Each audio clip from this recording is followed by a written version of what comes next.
I got this really sweet mod for this game. If I go to my compendium of cards, if you notice over every single card, it says not mastered. So what does it mean to master a card? Well, you get to change the settings for that, which makes this kind of cool.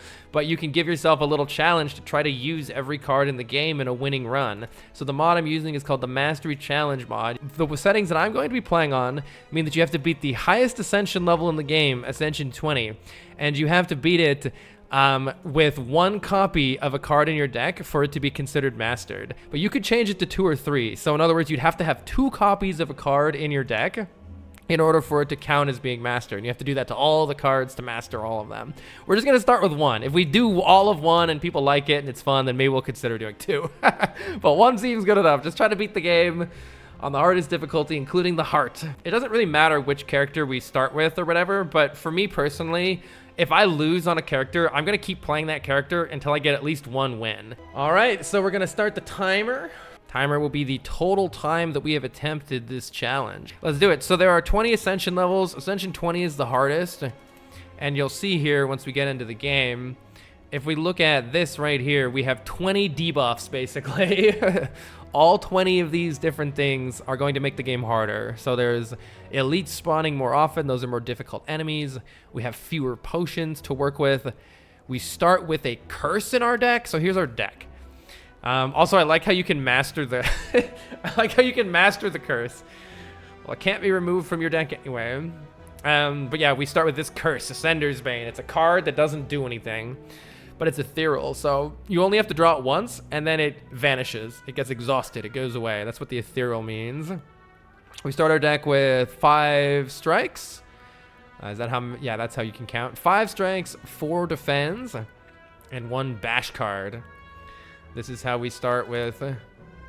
Wait, did that? Mastery candidates. Okay, these are the cards that we have not yet beaten with, which is all of them, because I haven't played yet. Back City, you seem to have chosen Ascension 20. You might want to lower that. Cold Stare, thank you for the 52 months. Says, hello, keep staying awesome. Thanks for always being amazing. I appreciate it, Cold Stare. Thank you very much. Very good to have you. Wait, do curses have masteries? Yes, curses do have masteries. All right, first prediction will be, will we beat the Act 1 boss? Yes or no? And I will show you the boss before we do that here. Let's see. So if we look at our map, wait, is this map? Yeah, map. We are fighting Hexaghost. And there's 3 potential bosses at the end of every act. And we have to work our way through these different paths. You get to pick one path and you can never go backwards. So speaking of paths, a couple of things that I've learned about Slay the Spire is in the first act here, and I got this little map marquee thing. If you want to see these mods, these are the mods that I'm using. The mods don't change the game in any way. They just give me information and give you guys information, like show the potion chance, or let me draw on the map like this. So the first 3 encounters at the start of a Slay the Spire game are going to be easier. So like these 3 fights are going to be a lot easier, called the easy pool. And then after you do these first 3, then you enter the hard pool, which would be like this one here. In general, it is good to do all of your easy pool fights and then maybe try to acquire resources from a shop or perhaps an upgrade from one of these campfires before tackling one of the elites. So I'm going to mark all of the elites in red here, all of the campfires in green, and all of the shops in blue, so we can kind of see if there's a path that makes sense to take here. For instance, I noticed that this path right here, not you, this path right here gets us 3 combats, 2 event rooms, an upgrade, and then we can fight an elite here, or you could choose not to if we like didn't get anything at all. So I kind of like that. As far as how many elites we could get after that, well, we could go to a shop or veer off over here, but 3 hard pool fights might be really hard into an elite. Or you could even take the Burning Elite if you wanted. The Burning Elite is necessary for defeating the Ascension 20 Heart. You get a key, which is one of these 3 pieces up here in this triangle. But you don't need to defeat it here. You can defeat it in any act. I do like the idea of taking these 2 elites later on over here, though. That sounds pretty juicy, if we can pull it off. Let me look at the left side path here. I don't see a whole lot going on there. There's only one elite, so I definitely don't want that. Let's try this path. This path looks pretty good here. Let's try... Let's start there. We'll start there. All right, here we also need to pick our starting bonus here. So from the starting bonuses, choose a colorless card. I don't typically like very much. I mean, I don't know. I'm not very good at this, so I should probably pick this a little bit more just to get a little bit more used to it. But I haven't experimented with it very much. Obtain a random common relic. I think that's good. Common relics are very useful. Common relics are good. It's just a nice little bonus. Lose 7 max health to choose a rare card. On Ironclad, there's definitely a lot of rare cards that you actually don't want at the start of the game. But there are also some that you really do. For instance, Immolate is mass AoE damage. That would be really nice to pick up early on. It could be fun, and I don't mind losing max health that much. Common, colorless. Are the choose a colorless always common? Boss swap, we could get Snecko. Yes, and then you can lose your starting relic to obtain a random boss relic, which I think is just fun. A lot of the time it really screws you though, but it can also be really awesome. This feels like choose common relic or choose a rare for me. Yeah, I think I'm gonna... I think I want one of these two. Rare card for HP is your next favorite start. All right, let's try it. I got bad news for y'all. We have not seen feed. Impervious. Okay, let's look at these cards. Exhume. It takes a card from our exhaust pile. That's not very good early. We don't have any cards that have exhaust on them. Corruption is an incredible combo piece. Corruption is an incredible card that maybe we should just take because later it's going to massively pay off. However, right now it's not going to do anything for us. Impervious is a very good card. It's just really big block. Nothing wrong with it. It gets the job done. Corruption, Dead Branch. True. Are we going to get Dead Branch? So Corruption is the like hope pick and hope it works out later. Impervious is the good right now pick. I've never done a floor 1 Corruption before. Let's try it out and see what happens. This might end up with us dying horribly, but Corruption is a really fun card if it can actually work out. All right. Our first fight is the Jawworm. And as you can see, Corruption costs 3 energy. And I only have 3 energy. So it is pretty difficult to make use of. By the way, if anybody has suggestions for where to move the chat to, for instance, or anything, let me know. I could move the chat up a little bit, maybe, so it's not... Let me try that, actually. What if I move chat, like, up a bit? Then it won't be in the way. Okay. Corruptions mean you can have a large deck, which is good for mastery. True. Floor 1 elite. Has Carl won the other Ascension, or did he skip ahead to 820? I skipped from about Ascension 8 or 9 to Ascension 20, but I have since won Ascension 20. So there's not much to do here other than block 5, which means we're going to be taking 7 damage, and do what damage we can here. Corruption costs 3 energy. It's too much. So we're going to, ouch, take 7 damage. But this is okay here. We can bash the Jawworm, applying Vulnerable. Vulnerable means it's going to take 1.5 times damage. So this strike, instead of doing 6, is going to do 9. Nice. You can see that Ascender's Bane curse went away. All right. Well, unfortunately, we are unable to score a kill here. So the best we can do is block for 10. Because of that, I'm just going to play Corruption. It doesn't really matter that much, but it allows those cards to be played for free, those defends. But yeah, there's not much we can do here other than take 7. However, 8 damage plus 9 damage is a perfect kill for 17. And we heal back 6 with our Burning Blood, so we've only lost 8 hit points.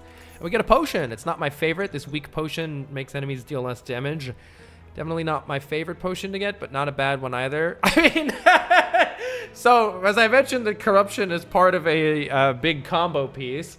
The other big combo piece of that is Dark Embrace, but it's like...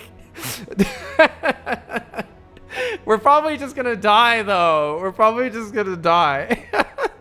I've never taken Corruption Dark Embrace turn 1 and 2 before, but I'm kind of, I mean, I'm willing to try. I want to learn why you shouldn't do this. I don't know. Probably greed. Yeah, this has got to be greed, right? Let's just see. Let's see what happens. If we lose the run, we lose the run. I've never tried this before. Punish me, game. Game is like, oh, I will. We could lose 20 hit points to get 2 random upgrades.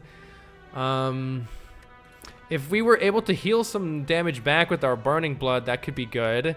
But otherwise, that might be a bit sketchy. Screw it. We could take a path with less elites if we need to. Let's see what we do. 2 strikes. I'm completely fine with that because that's early damage that might help us now. However, the serpent is here. The serpent. You walk into a room to find a large hole in the ground. As you approach the hole, an enormous serpent creature appears. Oh my gosh. The most fulfilling of lives is that in which you can buy anything. Do you agree? Doubt. So if we take the 150 gold, we gain a curse. And that curse is not good. So I disagree, you stinky serpent. If there were a shop to remove the curse, maybe, but there isn't. So I disagree. Get me out of here. Do you have mods? The only mods I have are like this potion chance is showing. And for instance, I can like click on an enemy and it tells me its attacks and stuff. Those are the mods that I'm using. Oh, and I'm using a mod that tells me, see how it says not mastered? So for anyone who may have been filtering in and didn't catch us earlier, the goal of this little challenge here is to master every card, which means we have to beat the game on Ascension 20 Heart with it, and then it'll write mastered instead of not mastered above every card. So it keeps track. So this is why Corruption and Dark Embrace aren't necessarily very good. Because look at all this energy these cost, and how am I supposed to actually do anything with them? So I think my best bet here, I can't kill any of these guys. They'll gain 11 block whenever I attack them with this curl up. So best I can do is block for 5 and get smacked in the face here, I believe. But we can hit you, and then I get the 11 block and hit you. And yeah, we're taking, what, 9 damage here? The mod that shows winning cards is so sick. Yes, yes, I really like it. But now we can get rid of you and get you down to 1 health. And get rid of this louse, this lousy louse. All right, I think it is pretty important for us to take a card that deals damage and a card that does not cost very much energy, because we've added high energy cards to the deck. We can balance that out with some low energy cards. Getting block is usually not good early on Ascension 20 because you need damage in order to win fights, and you will get steamrolled if you just take a bunch of block cards. Rupture's too slow. Let's take Anger. It is 0 cost damage, which is good for us in these trying times. All right, this is kind of nice. We're able to land a kill here. And because of the upgraded strike, you'll notice that we're able to get a perfect kill with only 2 hits here. And that gives us 1 energy left to deal 9 damage to this nerd here. So those upgraded strikes coming in handy there. On the downside, we can't really do everything we might want to do here. I'm just going to play the defend, deal as much damage as we can, and hopefully we won't take any more damage before we get a kill here, but we might. We can block twice to take no damage, get this nerd down to 8, and finish this nerd off, get 6 of our health back. Not too shabby. Get some gold. All right. We have Hemokinesis, which deals a lot of damage, but also hurts us. We have Flex, which gives you some temporary strength, but just for 1 turn. It is a 0 cost card, but we don't have a lot of attacks added yet, so I don't feel like Flex. Flex I feel like is better when you have card draw, because if you draw a lot of cards, it's nice to play a couple for 0, and then it'll allow you to play attack cards. And then Body Slam is like a late game piece when you can generate lots of block that we absolutely can't generate right now. So my pick here is Hemokinesis. We need damage in order to try to kill these upcoming elites. Let's take Hemo. Love this game. I really love it too, Silent Scope. All right, we've reached our first campfire here. We are able to upgrade a card. So the upgrades on both Corruption and Dark Embrace lower their energy cost. So it makes it a little bit cheaper to play, lowering it there from 2 to 1 or 3 to 2. Alternatively, we could add 5 more damage to a card like Chemokinesis, which might be what's necessary in order to fight an elite. Let's look at this map again, though. We could opt instead to take another upgrade, take it a little slow here, and then only fight some elites towards the end of the act, instead of fighting this one right ahead of us here. The problem with fighting the one right ahead of us is if things go badly, well, actually, there is a kind of a path to avoid any other elites, but yeah, I don't know how this will go with the card with the Corruption of Dark Embrace added so soon. I feel like you maybe want to play for the late game instead of playing for right now. But yeah, I'm not sure. We definitely don't have, in order to defeat our act boss, Hexaghost, we're definitely going to need to add a lot more cards. We definitely don't have the cards in the deck currently to defeat that, even close to that. So a bit tricky here. Have you read these Spire 2 Steam updates? They're hilarious. I've been reading the Niao's letter, if that's what you mean. You always take less energy upgrades. Yeah, in Ascension 20, we're gonna die if I focus on these right now. I worry. I already think we're probably gonna die because I picked these, but it's kind of fun to try. So I'm gonna upgrade the damage card here. Gonna upgrade the damage card. And I'm going to be cautious about finding an elite with so few damage cards added, I think. I don't know. Could try it. I worry this is Gremlin Knob that will just fall over and die. Anger actually helps a lot, but it'll get scary later in the fight when you're running out of blocks. Yeah, maybe it would help in Hexaghost to just rush Hexaghost down. We have to get something in order to defeat the boss, though. I don't know how scared of this elite I should be. Let's find out. This might be the end. This might be the end right now, but this is probably the best one to fight, actually, because it allows us to play these powers. So we can play Dark Embrace and end our turn and wait. This Lagavulin enemy sleeps for 3 turns. We can even play this Bash, and it won't wake it up because it has 8 block. So hitting it for 8 won't wake it up. And we draw an extra card with the Dark Embrace there, but seems like now is our chance to open here. We can attack with Chemokinesis, dealing 30 damage, which is quite nice because of the vulnerability applied by Bash, and we can use our 2 upgraded strikes to deal as much damage as possible. So that was a very good start. I think we got kind of lucky getting this elite here. I'm going to go ahead and use the weakness potion. This is a good fight for it because we're going to... It normally attacks for 20, which is pretty much impossible to block with just defends. So this weakness potion is going to get some good value here. And now I can actually full block here by playing 3 defends. Have you seen Balatrum RC before? I did 9. It was really cool. Some kind of strength would be magical. I think we're going to probably take some damage to the face here in order to deal damage. We need this fight to end. So I think to that end, I'm probably going to play Bash. And either Strike and Anger. Or maybe I can prevent 5. Let's look real quick here. So I'm, no matter what, going to play those cards. And it's just a question of, for the last card here, do I play the Defend or do I play the Strike? The Strike deals 13 damage, which is pretty nice. If I look at my draw pile here, the Lagavulin is going to be vulnerable next turn, which means that we are going to have quite a bit of damage still that we can deal next turn. I think our worst draw next turn would be Defend, Defend, Defend, Strike, Strike, because we would only be able to deal 18 additional damage. So let's say I play the Defend this turn instead of striking. If I deal 18 next turn, worst case scenario, the Lagavulin would go down to 32 life. The problem is after that we get debuffed. So with the debuff after that, these strikes would only deal 4 and 7 and 18. That is enough damage, right? 4 plus 7 is 11 plus 8. No, that's what? Wait, no, that's 3 damage short. That's 3 damage short, I think. So there is a worst case scenario draw here that would make us like take 20 to the face. Hopefully we wouldn't draw that though. It's just a matter of whether we want to gamble on that or not. I'm just gonna play the strike and get out of the fight Because if I play that strike, take a little damage here. Yeah, and I did actually get a pretty bad draw. Thought it was -1. It's -2 strength and defense. But we don't have to play the Hemokinesis, and we're out. So we've defeated the Lagavulin. And this is a very good time to get this relic. We have the Matryoshka. The next 2 chests that we open contain 2 relics instead of 1. So we get an additional relic later. That's good because we're about to open a chest here.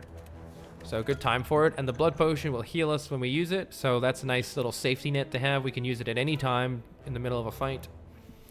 Okay. This is some interesting stuff here. True Grit is a wonderful card with Corruption and Dark Embrace, but it's not going to help us defeat the upcoming boss that much. On the other hand, getting some strength in the deck with a card like Spot Weakness would help us defeat the upcoming boss. So I think Spot Weakness versus Hexaghost is very important. Yeah, as Shrumble says in the chat. Cleave is also good to get some area damage in the deck, which, as we enter these hard pull combats, could absolutely dumpster us. They could absolutely dumpster us. But I think we have to take Spot Weakness, so we're probably not beating the boss. So let's take Spot Weakness. Yeah, Hexa attacks most turns. If I draw it turn 1, we're going to be very sad against Hexaghost. So. All right, we have no choice but to take this fight. It is Red Slaver. Definitely a difficult fight. However, we could have fought Red Slaver in addition to another enemy, so at least this is better than it could have been. I'm probably going to play Corruption here, finally, because Corruption allows us to play 3 additional cards by making the Spot Weakness and the 2 defense cost 0. So we're not actually losing much value there. We're going to gain 3 strength because we have spotted the weakness, and take 4. Yeah, Corruption turn here. So this is going to allow us to always play our block cards, but the downside is they go away permanently.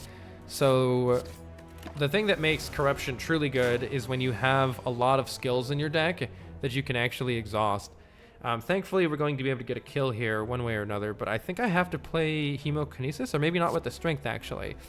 We can bash for 11, bringing it down to 10, but then because it's applying vulnerable, the strike will deal 13 damage.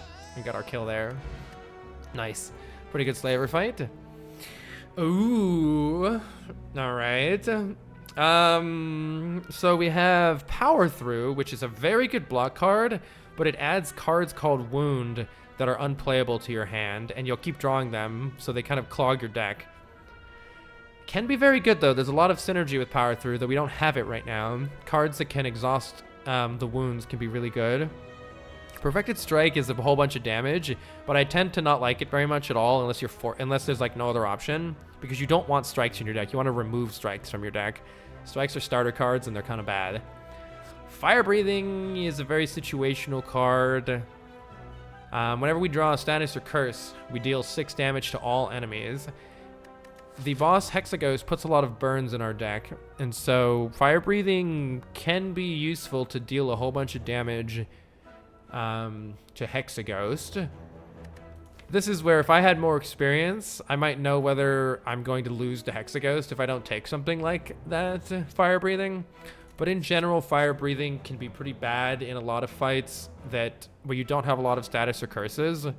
It's not going to do anything, and so it's kind of a dead draw. And we already have a bunch of dead draw powers that don't do anything when you first draw them, like Corruption and Dark Embrace. Kind of. So I don't know what the right decision is here. Power Through is definitely a nice block card, and we haven't added a nice block card yet. So I'm thinking Power Through is like the no-nonsense good card here, but maybe I need to take this Fire Breathing in order to beat the boss. I don't know. Power Through has Fire Breathing's energy. Good. Yeah, I think Fire Breathing. I would love to try this, but I think there's a hot chance that we lose if I pick this card. I don't know enough about it. You personally take the Power Through because the anger is helpful of the deck, so you don't draw the wounds as much. I like it. Hexaghost gives status. Yes. Fire Breathing is good against Hexaghost. It is just not good against the start. For a lot of Act 2, it's not good. Though there are some cases in Act 2 where it is really good, too. You're biased to like Perfected Strike, but that doesn't mean it's a good pick. I think it's definitely helpful in certain situations. I'm going to try Fire breathing is generally garbage. Yeah, Act 2 is where many clad runs die and power through is strong and floated block. I think I'm leaning towards the power through as well, just because it's going to help us, assuming we beat Hexaghost. If we don't beat Hexaghost, though, that fire breathing could have maybe gotten us there. I also could consider, I'm going to get 2 relics from this. I could consider going to a shop with 192 gold. Maybe I'll do that because it'd be nice to take these 2 elites, and that might help us get a little bit of extra oomph to be able to do it. Hopefully we get something good here too, and we do. We get 80 gold, which is a nice amount of gold. And then as you see, these 2 things are linked. So this sapphire key, we are going to need this eventually, but if we take that, then we can't take the singing bowl. And singing bowl is pretty nice. So every time we would add a card to the deck, we can raise our max hit points by 2 if we skip that card instead. So every time you skip a card, you can increase your max health. That's very good. So I'm definitely taking the singing bowl here. We'll take the key later. Also, Warpaint upgrades 2 random skills. Seems great. What do you got for me? Even just 2 defense, I'm totally fine with. They're pretty good with Corruption and Dark Embrace anyway. So it's going to help us block a little more. And now we have 272 gold, so I really want to go to this shop. Maybe I can buy a fire potion or something, but let's see what else we have. Self-forming clay. Too bad I can't afford it. The fire-breathing evolved deck could have happened. We surely would have died. We surely would have died. Alpha 2, thank you for the 15 months. So Slay the Spire hype. I'm super excited for Slay the Spire 2. Nice to see you back on this. Thank you, Alpha. Why are the relics red? The relics are red. I wish I could turn this off on the mod, but the mod also that I'm using also tracks which relics you have won with before. And so the idea is to try, see how the cards say not mastered? It's the relic version of not mastered. It means I have not yet won a run with that relic. Second one power through is like the block combo. Is very good. You could save the seed and try it differently if you use, yeah, moist cushion. That's a good way to learn. I definitely would consider doing that. So as far as what we want to be doing here, it's kind of tricky. I don't really know. Having some extra damage in the deck could be good. Like Carnage is a big fat damage card, but I'm already concerned about how many high cost cards we have in the deck with the Corruption and the Dark Embrace. I could just remove a strike or something. Alternatively, we could buy, oh, I can't buy strike dummy, dang it. I can't afford it. There's some damage. Strike dummy.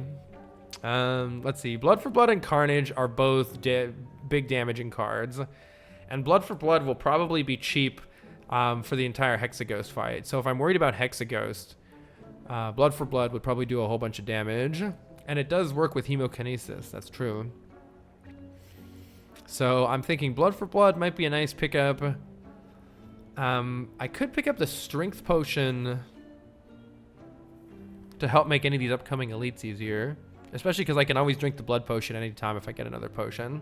I'm going to take Blood for Blood, Strength Potion, and then I'm going to remove a regular strike card. In general, I'm a big fan of removing strike cards.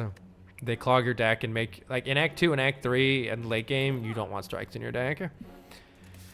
They're generally worse than any other card that you would add. I'm gonna try to fight this elite depending on how this combat goes. So let's see how the combat goes first. This is a very hard fight though, so good luck. I'm probably going to play this. Hopefully I don't need the strength potion here. I do have a 50% potion chance after this fight. Question I have here is, do I play 6 extra damage strike or do I play the Dark Embrace? Playing the Dark Embrace could really pop off here. I'm going to try it. And hopefully I can kill this slime first, but maybe it's... What is this negative effect that it does? Is it licking us? Which is going to make it harder to block by applying Frail. I think it's licking us. Yeah, it's licking us. So we're going to have... it's going to be harder to block next turn. I'm not sure which one of these two to target first. I've never really gotten this encounter in Act 1 before. The slime is easier to get rid of and it'll stop debuffing us, but this thing keeps kind of gaining strength and it deals more damage every turn, so it's important to finish it off quickly. It may be the case that I need to use this strength potion here, but I hope not. Can always use the blood potion too. Lick might paralyze you. Let's get rid of this nerd. I'm planning on playing the Corruption and hoping that that bails me out here. Unfortunately, sadness has arrived. We can spot weakness to gain some strength. And the only thing we can really do is take 13 damage to the face here. Let's get this one ready to die next turn. And that's all we can do. Potion would have made the difference in getting that kill right there. Okay, I'm going to play Corruption here. I'm pretty sure. Yeah, I'm going to play Corruption here. It's going to hopefully allow us to not die soon. Do I want to take 3? How many more defense do I even have in the deck? I'm scared. I'm actually going to take 3 more to discount Blood for Blood. Because whenever we take damage, it lows down. This might be bad. I might have seriously misplayed this. We can bonk you, bonk you, bonk you. Let's see what we draw. Ah, Blood for Blood. Wait, is that a kill? Oh my god, it's a kill. All right, get me out of here. We have barely survived. And as you see, we get a potion. Well, I can actually just drink this blood potion to heal up back to 28 and now still take that potion. Well, the elixir's pretty good with Dark Embrace. It allows us to exhaust any number of cards in our hand. All right, what do we have? We have survived. We don't know when Slay the Spire 2 comes out, Noctis, but it's supposed to come out this year. It's supposed to come out this year. We don't have a Area of Effect card yet, so it might be a decent idea to take this Cleave. We can also always now take 2 max health instead. Cleave is good. I feel like we need some area damage, so let's take Cleave. You've never been more excited for a game in your life? I'm super excited too. Silk Song, Slay the Spire 2. Very excited. Mario Maker 3 Hope. Yeah, I don't know. It's either skip or take the Cleave for me here. I don't know which one is best. I think I'm going to take the Cleave, but I think you can make an argument for either one. And I'm going to try my hand at the Elite here. Well, it's a good thing we took Cleave. Let's see. This might be a good time for the Strength Potion. It will certainly add a lot of damage to this fight. We have a 40% potion chance. 28 health. I'm a little worried about dying if I don't use that, so I'm going to use it. And in general in this fight, the sentries always alternate between attacking for 10 and putting 3 dazes in your discard pile. And so it's a good idea to attack one of either the front one or the back one and try to get a kill on the second turn. Otherwise, they're going to be attacking for 20 next turn. I'm, no matter what, taking 12 damage here if I play Hemokinesis, which I think I have to. So, as far as how much damage is this? This is actually a crazy amount of damage. This is 25. 25 plus 14 is 39. Plus 11 is 50. So I could actually kill one of them right now. The most damage I can do is 39 to one of them, so I can't kill with just 2 cards here. I could kill this one. The downside is then we have 20 coming in the next turn. Cleave was a good pick just for this fight, right? Wait, left into a blood potion. Yeah, we had a pretty nasty hard pull encounter with a cultist and a slime. So this is a tricky turn here. I could prevent the 10 damage by killing this one. Here's our draw pile. Our draw pile has a pretty good chance of getting a block card, but there's definitely draws with no block cards next turn. However, if we do get a draw with no block card, maybe it's a guaranteed kill, because I do have +5 strength. So let's say our worst hand with no block cards would probably just be the 3 strikes, right? Or no, Bash Strike. If I only got Bash Strike, I definitely wouldn't be able to kill one of them. Oh no, I'm probably gonna get a block card, right? Let's try this. This could be a mistake. 10 more coming next turn, but you take 10 this turn is kind of whatever. Like, it's not really cost since you have to take the 10 right now anyway. So I'm gonna try killing this one, but this could be a mistake to prevent that 10 now, since we're gonna get dumpstered this turn. Okay, well, we've certainly drawn a bunch of block this turn. Good turn for power through. Dark Embrace can really help us out here because it says whenever a card is exhausted, we draw a card. But actually, maybe we'll never get that far anyway. Next turn, we're not getting attacked, so it would be a good turn to play Corruption. I think I could just play Power Through Dark Embrace this turn. Alternatively, and that would take 5 damage. Alternatively, I could play Power Through Defend and just deal some damage. Yeah, we're going to be drawing dazes very soon here, so getting the Dark Embrace in play is going to help us out later, unless it never gets to later. I don't know if it's going to get to later or not. So it's the turn after next that we really need to worry about, and in that sense, I would really like to have Corruption and Dark Embrace in place so we can draw a bunch of cards. So I'm going to go ahead and try this. I'm going to play Dark Embrace and Power Through and take 5. Could be a mistake. Could be a mistake. But yeah, I want to play this Corruption. And that's because on this turn right here, I want to not get dumpstered. Might have been a mistake. We'll see. It was not a mistake. Let's see what we draw from our defend. Dazed. All right, now we need to kill them, but we're going to get lots of card draw, and that's going to really help out. So we're full blocking here. Let's just start working on the lowest health one. And because these dazes all go away, we draw a whole buttload of cards. So we just have lots of card draw coming in. Let's see. We can do 13 damage to all. And I could purposefully use this. I could purposefully use this defend since we're not going to draw back to it anyway, just to try to get another card now. The downside of that would be if I get more defense and then eat through all my defense and can't block next turn. Unless we can just kill. Getting the angers, for instance, would be really nice right now to just... even getting more dazes too. I'm going to play this defend and see what we draw. We did get a strike. I guess I don't have to take damage then, unless I want to take damage here. What's our worst draw next turn? We're going to draw 7 cards next turn. I mean, it's possible to draw 7 dazes, but it seems unlikely. Yeah, we might take 10 next turn if I don't play the Chemokinesis. Surely we won't draw that badly though, right? Smiley face. Uh-oh. Hey! All right, I greeted a little bit and we're rewarded. We did not take any more damage. Oh, we get a really good relic, the Incense Burner. Every 6 turns, we're intangible. So that means it's not invulnerability, but it's close to it. All damage taken is set to 1 instead. The only way that that's not super helpful is if an enemy hits you many times, because it would just hit you for 1 many times. But in general, this is really good. This is really good. Strength pot, I think, was unnecessary. Yeah, it might have been, but hey, I got an energy potion back, so it paid off this time.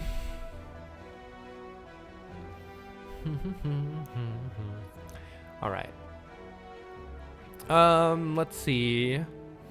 All right, what cards do we have to add? So towards the end of Act 1, you start to see rare cards. Unfortunately, Exhume, I mean, it is good with Corruption and Dark Embrace, but it's the kind of card that you don't want in your hand until you have more good targets for it, a bigger deck, or some card draw. Because we don't want to get hands that are like Ascender's Bane, Strike, Corruption, Dark Embrace, Exhume. Like those hands that do absolutely nothing. you don't want to get those hands. It could be useful to pick up Ghostly Armor since it exhausts and such. Yeah, all gimmick hands, exactly. It's useful with Corruption Dark Embrace. We did already add 1 good block card, Power Through. I don't know if adding a second one is merited here or just taking the 2 here. But I would never take Wild Strike. Shuffling Wounds is terrible unless you have like a bottled Evolve that you can always play that helps you out with those wounds. So I'm thinking 2 max health or Ghostly Armor here. Hard to say which one I like more. Something that's worth noting. We could get bonked by Gremlin Knob and die, but it's not going to help. The 2 health isn't going to help with that necessarily. Hopefully we can kill Gremlin Knob. Smiley face.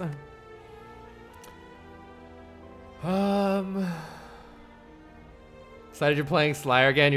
Spire again. You're still very addicted. It's so fun, Nick. I love this game. I'm going to take the +2, but I don't know what to do right there, to be perfectly honest. And I could rest to make sure Gremlin Knob doesn't kill me, or I could upgrade. Maybe try to get a Blood for Blood. Dealing more damage is very nice. Very nice indeed. Upgrading Anger is going to be good. because we'll create lots of copies of it for Hexaghost. And then upgrading both Corruption and Dark Embrace is good because lowering the cost of them is really nice too. 33 is a big threshold. Right, exactly. I noticed that I'm just a little bit below that. Typical Zeus says, out of curiosity, have you looked into the Downfall mod expansion for Slay the Spire? It's so well done and so cool. I've heard about it, Zeus. If Spire ends up going well on my channel, then I'll definitely pursue stuff like that. But if not, I'll probably play it off stream. If you don't rest, you need to kill. Yeah, and that's a question of can we kill Gremlin Knob before turn 3 right now? Yo! Spooky, thank you so much for the $50 donation. Spooky Swizzle Stick says, yo, Carl, I've been watching your playthrough of Ocarina of Time and enjoying it immensely. I normally just watch on YouTube, but since I caught you live, thought I'd say thanks for all the great content. Oh, I really appreciate that. Thank you very much. I hope you haven't gotten... oh, God. Chat, do I tell him now or later that I didn't finish Ocarina of Time? Oh, no. Definitely play it off stream. If not on stream, you think you really dig it? No donation overlay. Wait, did you not see it? No, we don't talk about it. Oh no. Oh no. Yeah, I was still learning how to stream like exploration games. There was sound but no visuals. That's interesting. It showed up on my screen. Getting through Water Temple. That's okay. Nintendo will make a remake. Yeah, hopefully. All right, I'm gonna upgrade Blood for Blood to deal big damage, but I don't know what the right decision is here. Good luck. If it's Gremlin Knob, we might die. It's not. We got kind of lucky here, I think. I will play Corruption against this nerd. I could bash instead, but Corruption's fun. Do I bash instead and try to open next turn?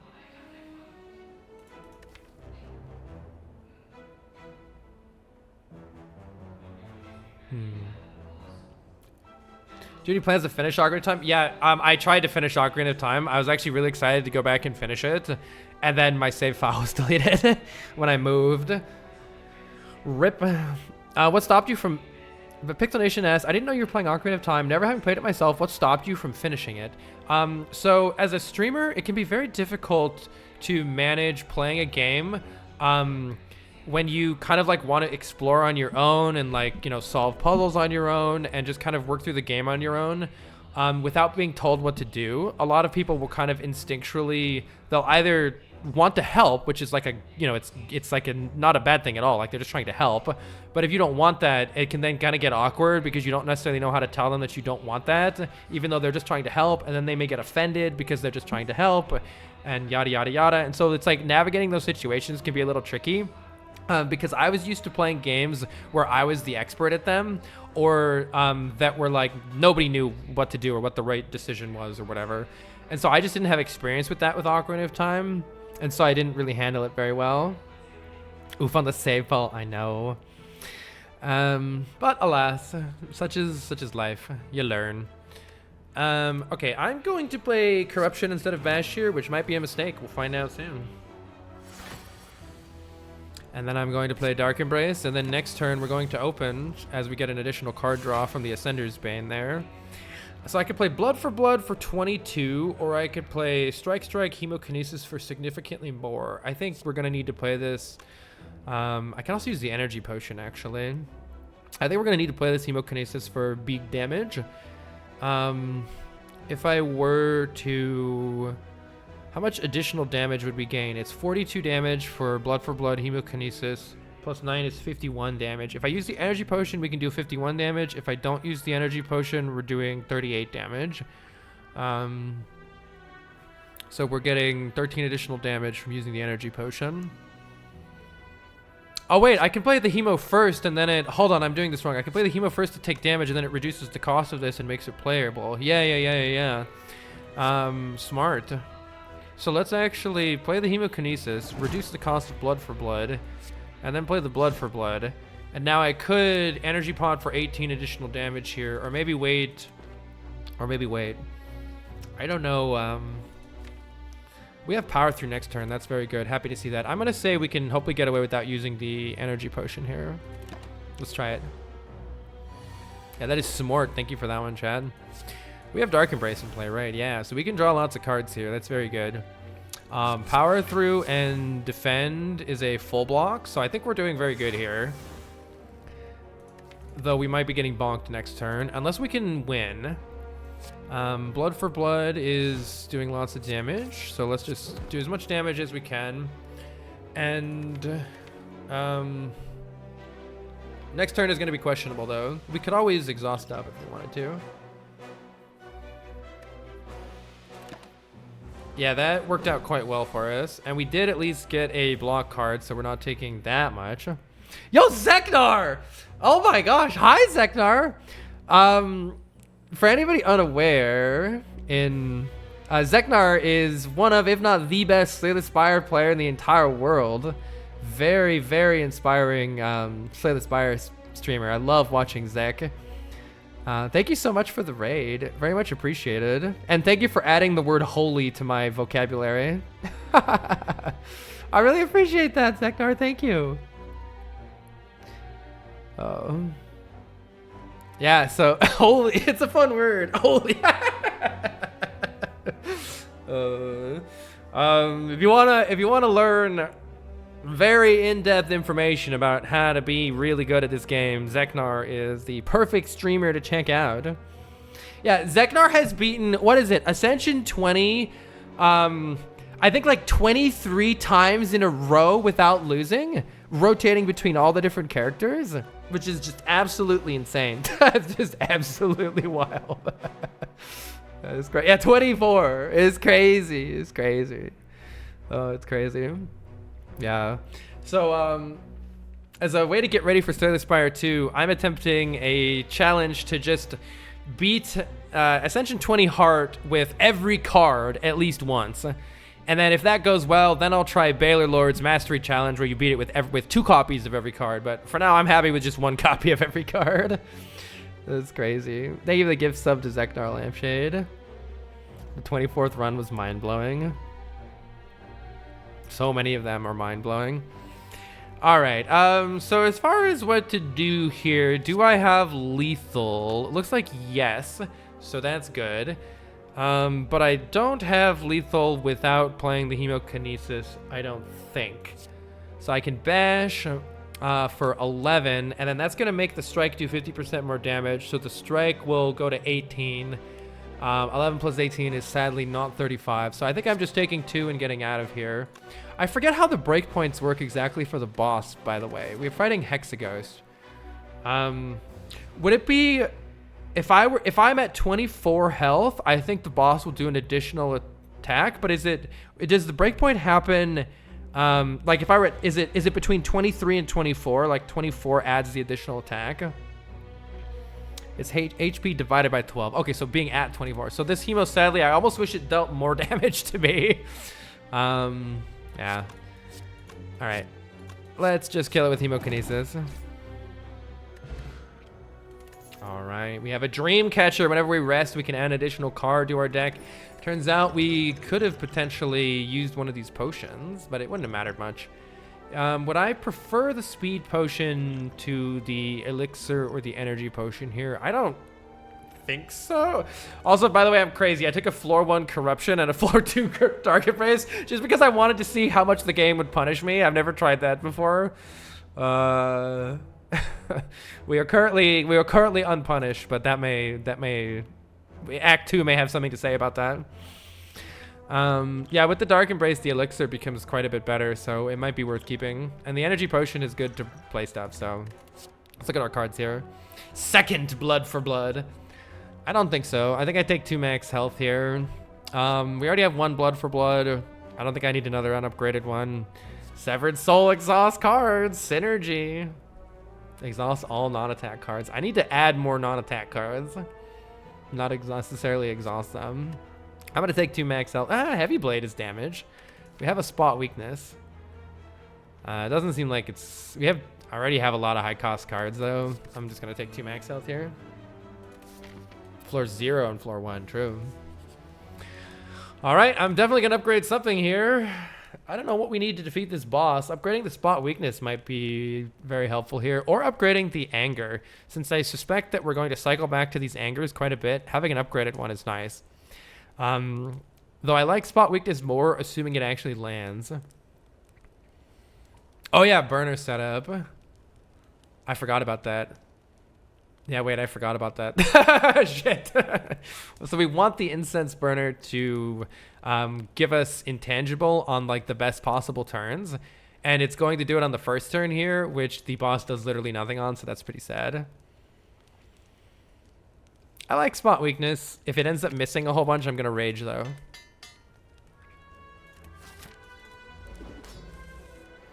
Ah! No, game.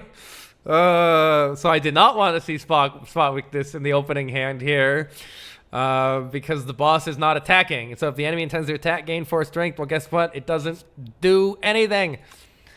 It does nothing. The enemy does not intend to attack. So all we can do is attack there and then get whomped in the face here for 18 damage. Yikes! But on the plus side, it's going to make blood for blood very cheap. So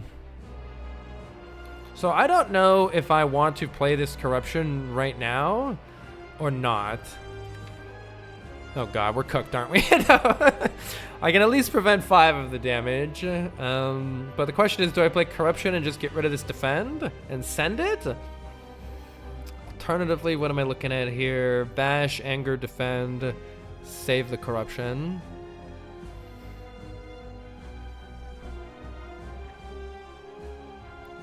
I don't know. At least blood for blood is going to get cheap after this. Drawing back into it with corruption and dark embrace could be nice. Drawing into a whole bunch of angers and blood for bloods.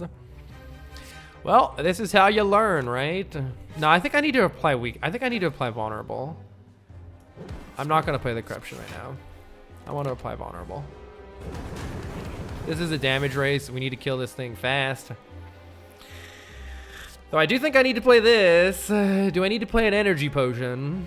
I don't know. Kind of yikes on my health. The mouse can hover over his game, right? That's a mod. It's really cool. I don't know how it actually works. I mean, I definitely need to deal this damage. Oh, man. I don't know enough about this fight to know if, like, how in danger I am of dying before. So the Hexaghost is interesting. See these little flames it has? They start to fill in. And after they all fill in, it does a really big attack called Inferno. We probably want the fight to be over one way or another before then. But I don't want to die before then. I don't know if 12 health is going to be okay. I'm going to try it. Hopefully 12 health is going to be okay here.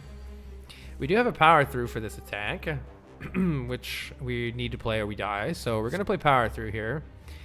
And then I think I'm going to reapply bash in hopes that the vulnerable pays off more damage than playing any of these would later.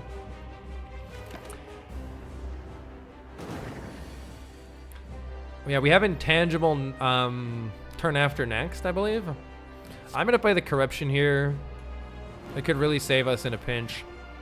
And let's play the defend plus. What's in my draw pile? Might also... I haven't even gotten... Oh my god, I haven't gotten spot weakness once.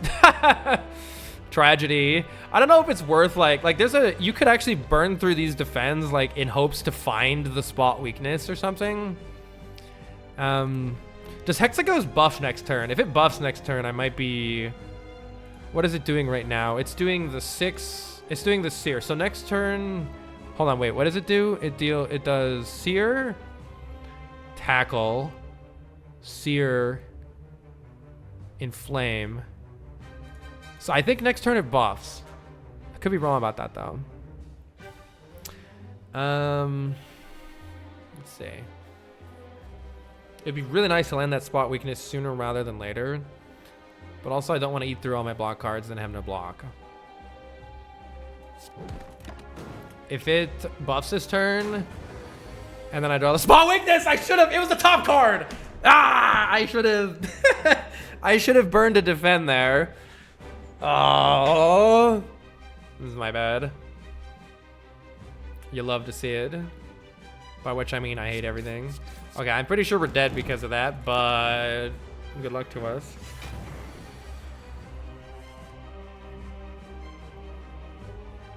Okay, now we're intangible, so at least that helps us not get wrecked by this turn. Spot weakness, please. Oh, come on, man. I just can't land this spot weakness. Sad. The fact that we haven't landed the spot weakness yet is actually horrifying. Pretty sure we're cooked. I really need to draw that spot weakness. There it is. Is it too late now, though? Might be. Gotta play all of our damage for surezies here. Do I save the power through, or there's no point in saving anything at this point, maybe? Actually, maybe we could still win. We have an energy left. Is next turn Inferno? There's no point in saving this, right? We just need to draw more cards and do more damage right now. Great. Look, now we don't draw it next turn. Yeah, I have the elixir. Is the elixir going to help us here? All right, let's look at what's in the draw pile. Applying bash at the start is probably really important here. Maybe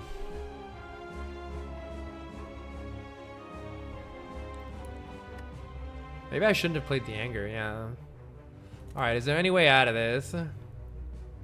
Let's say I get the perfect draw here and I elixir the burn and the wound and I draw the bash and the strike. Well, drawing the strike doesn't even matter, but let's say I draw the bash. Bash will deal 12 damage and apply vulnerable for the rest of these attacks. So then strike will deal, I believe, 18 damage. So that puts us to 30. And each one of these is going to deal 30 more. So we're 2 damage short. We're 2 damage short. No need for math. Did I miscalculate somewhere? You have energy pot? Yeah. But do I mean, but that I have to draw those. I have to draw both the bash and the strike, right? If I exhaust an anger, it's no better than... Unless I exhaust both angers, reshuffle the draw pile and draw hemokinesis or blood for blood, which is a very low probability. I think the best thing is to just exhaust these two and hope I get both damage cards or we're dead. Oh my god, the game is here for me! Alright. Well, 1 HP, by the way. We survive ever so barely. Did we deserve to? Probably not. Easy, calculated.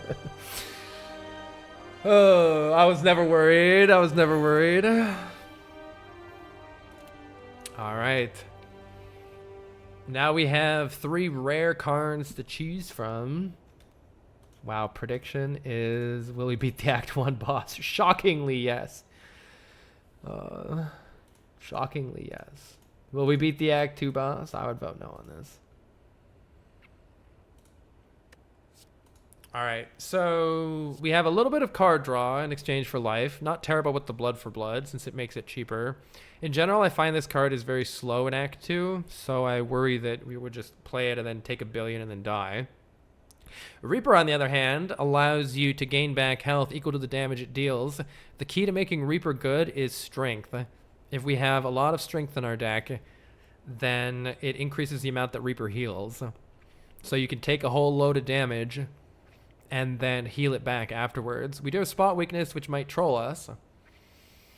Then there's Demon Form, which is a power that gives us 2 strength per turn. Again, it's very slow. We already have a lot of high cost powers. I don't think we can afford to add this to the deck. I think my pick here is Reaper. But I worry for us no matter what. I worry for us no matter what. I'm going to take Reaper here. This is why drinking Strength Pot instead was dubious, by the way. If you had Strength Pot instead of Elixir, you could have saved Energy Pot and killed very easily. Yeah, Blank Anonymous, that's super true. I didn't have enough experience to know if I would be able to get through the sentries or not without drinking it. That's super true. It probably would have been the play.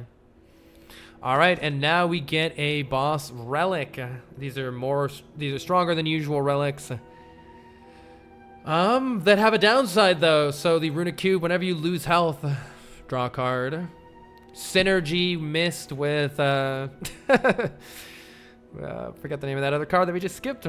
Cursed Key gives us 1 more energy all the time, but whenever we open a chest, we get a curse. Downside of that is we have Matryoshka, so we would like to open at least another chest here, but we could still open it anyway and then remove the curse. Fusion Hammer is 1 energy per turn, which is again very nice, but you can no longer upgrade cards. I would like to upgrade Corruption, Dark Embrace for energy, but what if we just have that energy instead? What if you just have that energy instead? And then if we rest, we have Dreamcatcher. Yeah.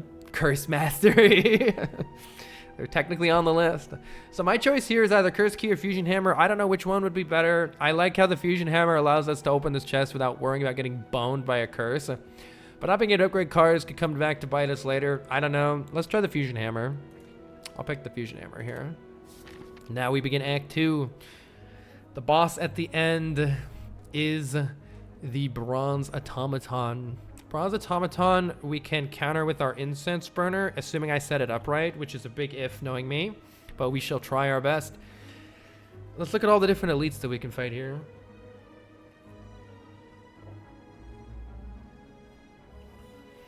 Curse Key will have more red rooms for Ultra Secret Worm. So the most amount of elites that we could fight, assuming we fight this one at the end here, then go through one of these 2 branching paths, is 4, but that includes the Burning Elite. That looks like absolute death. For a deck like this, we don't have any good area damage solve right now, since we don't have an Immolate. We just have an unupgraded Cleave. I worry that and we don't have a Disarm for the Book of Stabbing, so I worry we're going to get absolutely cooked. No, we have Reaper. It's fine.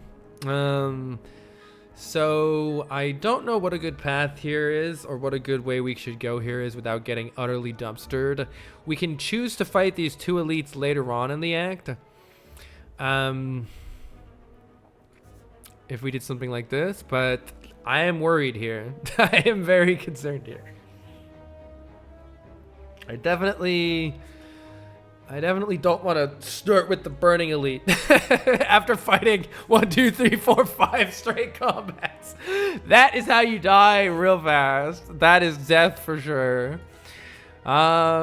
Instead, we could take just 2 fights, try to get some extra relics, and then fight an elite. Maybe rest here. Unless we want to fight these 3 combats, sounds like that. I think we're cooked here. Let's try this. This is my best, but hard game. Yeah, I'm trying to learn, Happy. I'm not very good at the game. Let's see if we can even get through this. I think we're probably cooked. But we shall try. Do I wish to play Dark Embrace here for some healing, or is it better to bash one? Or sorry, Dark Embrace for some card draw. I'll take the card draw rather than bashing one of them for minimal damage, but who knows? Let's attack the one that's buffing, since that one's going to be the strongest. And we are going to take a bunch of hits here, which is actually kind of good for Blood for Blood. So our Blood for Blood is going to be free when we get it. All right, but my face. We can defend twice and play Reaper to try to recoup some of the health that we're going to lose, or we could try to draw the Reaper later. The Reaper's not really healing us much, is it? Alternatively, I can down this one. Yeah, if you deal 4 hits to any of the birds, they fall on the ground and they no longer attack you. That actually saves 12 from this guy. Let's try that. It's not too much in the way of healing. Oh yeah, I do draw an extra card. Well, it's better. Actually, it's 1 hit point better to take the damage rather than downing the bird, but then I don't deal damage to the bird, so let's deal damage to the bird. And then the down makes it still down for next turn and take more damage here.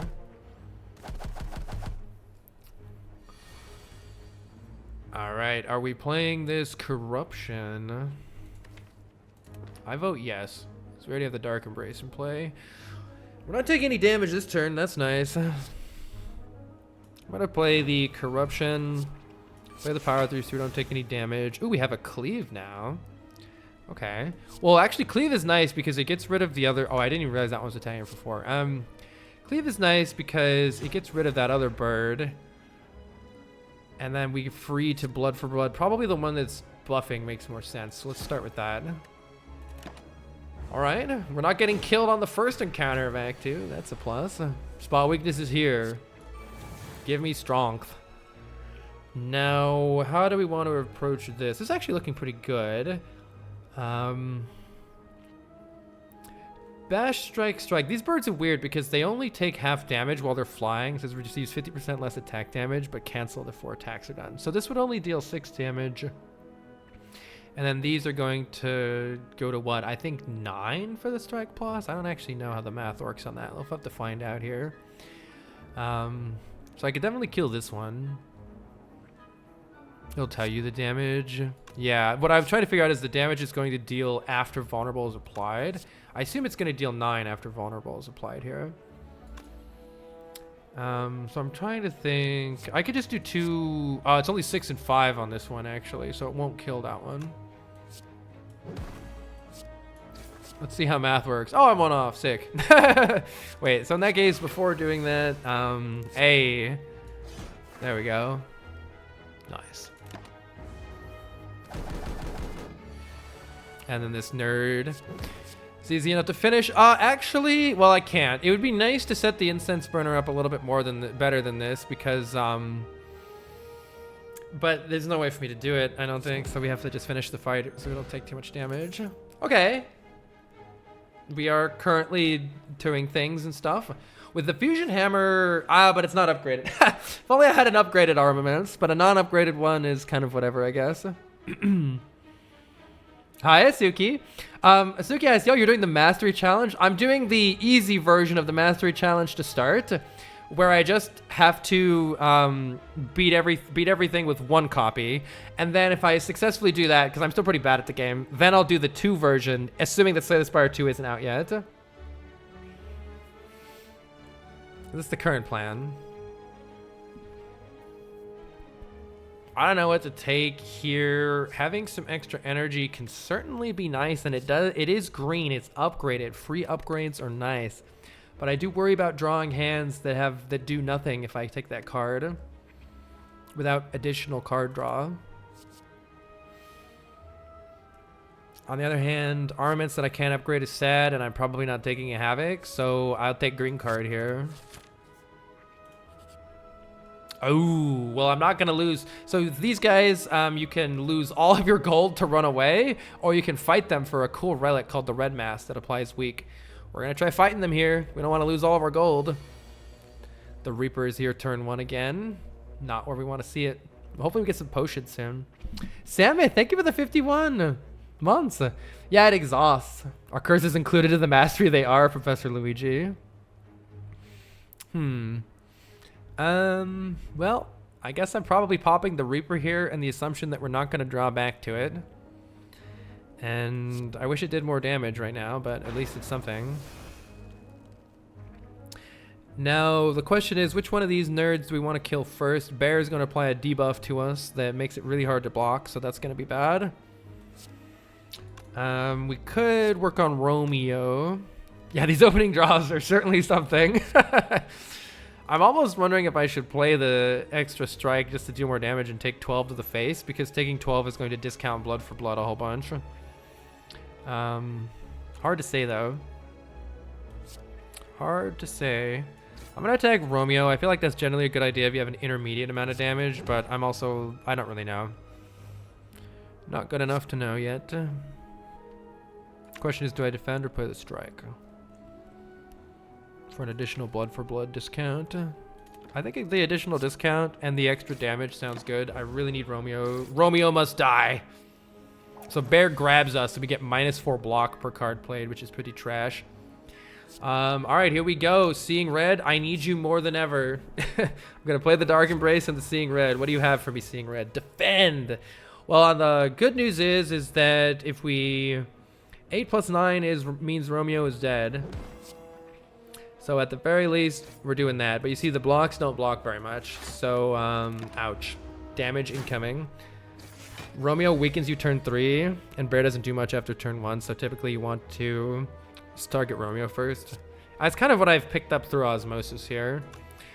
Blood for Blood deals 22 damage, and Cleave deals 20, Hemo deals 20. So we could definitely kill either one, and since Bear's attacking for 20, it's going to be Bear here. So let's do Spot Weakness here. Cleave both of these nerds. And I have to play both cards to kill Bear, which I think is better. Because it's going to result in me taking a lot less damage. Though this is sketchy either way here. Definitely sketchy either way. Bear! Hopefully that'll be the last damage that we take. Bash and Strike is a kill. And Incense Burner's on 5. That's actually good, I think. That means that Incense Burner will trigger on the next fight. And now we have a red mask. So all enemies will get applied 1 weaken at the start of each combat. That's something. Do I need to take something like Whirlwind? It's a nice area damage card that kind of goes well with Spot Weakness, but if the draws don't line up, it'll be pretty sad. I also can't upgrade it, which is pretty sad too. Downside of that Fusion Hammer. Am I missing something on the keys? The key, do you mean these guys up here? We have the whole game to collect them. We're gonna have to collect them at some point, but we don't have to get them yet. And you can't upgrade, you want to take more cards. I could see both. Yeah, I don't know whether I should take this Whirlwind or not. It could help us out later here. It's not bad against Collector, I guess, right? Or not Collector, against Bronze Automaton with the 2 minions. Not bad against Collector either. But yeah, it helps with the elites, but I can't upgrade it, which makes me pretty sad. So I don't know if it's actually good enough. Maybe with the strength, it's still good enough. I'm gonna take it. 85 gold for a relic. Yes, I will pay 85 gold for a relic. Oh, Meat on the Bone! Healing is here. Meat on the Bone says when you're below 50% health at the end of combat, heal 12. That stacks with our Burning Blood. So basically, we're gonna heal 18 if we're under half health, and we are currently under half health. Half health is what, 36? Ooh. Alternatively, I could take some bites and I could nom nom nom on our enemies to gain health. Maybe unnecessary with Meat on the Bone. The downside of taking these bites is it removes all of our strikes and then it gives us bites instead. I have 2 upgraded strikes and 1 of them removed. Okay, I hate these bites. Yeah. It would add an additional attack card, which I don't like. It would kill our max health, which is bad with Meat on the Bone. I think because of Meat on the Bone and also just the striker move already, I refuse these. But I do like some bites sometimes. All right, let's see if we can survive this fight. I'm a little worried we're just going to die right here, but here we go. We do have Intangibility turn 1, which is absolutely good here. And I can absolutely wall up one of these nerds. But then I'm not playing the Dark Embrace. I think that's the play, though. I think I'm just not playing this Dark Embrace. Spot Weakness, Blood for Blood, hits for 26. However, Spot Weakness, Strike also hits for 26.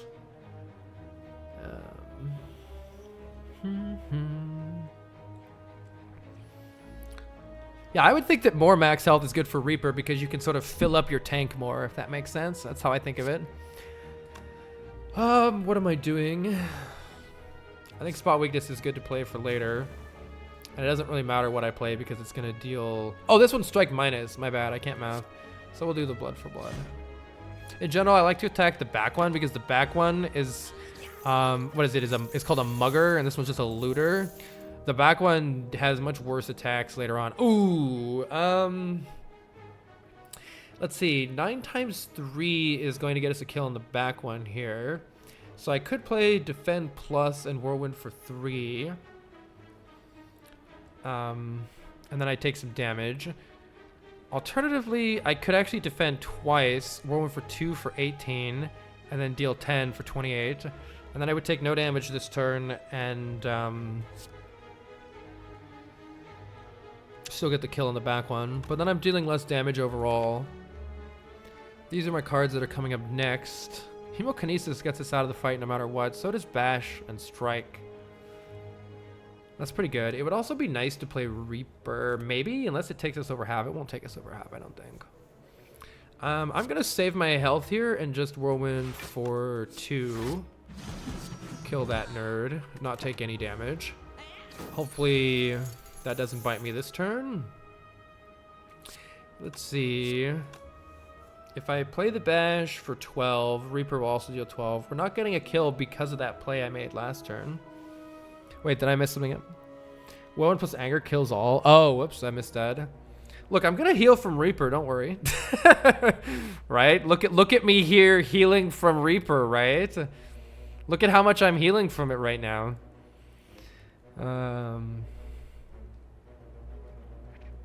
Well, okay, 8 plus 13 is I'm taking 1. So I might lose 1 health for my misplay. Because I'm not killing this right now, right? Cleave. Oh, and no, wait, maybe I am. 12. Oh, no, I am. Just bash and cleave kills here. But I can't use Reaper, right? Bash plus Reaper is net positive HP. Not unless I'm bad at... Oh, maybe I'm... How bad am I at math right now? I think it only heals me for 12, right? So, plus 12 minus 14 is not helping. Because I don't get a kill with it. Assuming that's how math works, and it might not be. So, I think I'm just getting out of this fight and being a little sad that I... No, that ended up being exactly the same. Hey, with my play, incense burners further. All right, we have a potion, finally. An ancient potion is not a very good one right now, I don't think, though maybe it'll do something. And then these are a whole bunch of unupgraded cards that I don't think I want in my deck right now. Twin Strike is okay with strength. We already have a Seeing Red. I'm not a big fan of Clothesline. I'm gonna take 2 max health here. More max health is good with meat on the bone. All right. Well, we are actually, something I failed to take into consideration is since we can't upgrade, we're forced into a rest here anyway, unless we take the key, but let's rest for the card reward. I think this is a bunch of stuff I don't want. At the very least, we get 2 max health out of a rest, though. That's pretty nice. Seeing Red is so good with an exhaust. Yeah, I already have a upgraded one is the thing. I don't want 2 of them, or it increases the chance of a dead draw. Without more card draw, I think. I will ask, please be nice in the chat. You guys are free to discuss things. You're free to agree or disagree. Just make sure you're kind to everybody. If not, the ban hammer will drop. All right. Let's see. I think I'm gonna take 2 max out there. Sever Soul kind of is things, but I don't like it very much. Oh, all right. Our first elite fight. Haha. JK. The Snake Plant. The Snake Plant is currently has its damage being reduced by 25%, and it's still coming at us for 18 here on turn 1. However, we have the block for it, fortunately, so I suppose I'm using this Reaper here. Health is looking pretty good, but what will turn 2 have for us? That's not frail at all. All right, pain has arrived, but that's okay. We have HP to spare. The question that I have is, do I need to play this corruption to make our life easier later with the Dark Embrace when we need to cycle through the deck really fast to get a kill? Or is dealing damage going to actually result in a kill before that matters? I have no idea. Let's, I guess, just try to do some learning here. We'll deal damage, take 24, yikes. At this point, it's probably worth it to fall below whatever half health would be. That would be 38 health would be half. So if we take an additional 9 damage, we'll actually heal for 12. It's useful to take. Oh, of course, here's spot weakness. Right on time once again. Oh, spot weakness has just been atrocious this whole run. Oh. All right. What is the play here? We do have Giga Damage, though. Hold on, Giga Damage has arrived. Maybe it doesn't matter. Hemokinesis is definitely happening.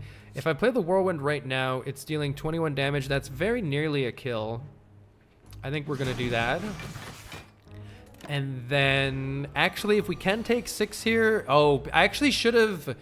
Maybe I should have considered something different because of Incense Burner.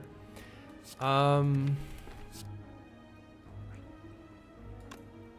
gonna see if I can take some damage next turn, maybe. I don't want to kill this turn because I want the instance burner to be higher. I don't know if there's like, I feel like there's no brick draw that, I mean, this is quite a hand. Wait, this is actually good for us, I think. Okay, my goal here is to what? Is to take, let me make sure I've, not 6, right? I want to take 9 damage, is that right? Half of 76 is 38, so I want to take 7 damage here. Is it, so 21 damage, 24 damage coming in. I want to take 24 damage coming in. I want to take 7. So that's 17 damage. I want to block for 17 here, I think. Exactly half triggers it. Yes, it does. I think exactly half triggers it. So I think I want to take 17. I know. I want to produce 17 block here or close to that. It's actually doable. Power through defend puts me in perfect range for this if I have mathed properly.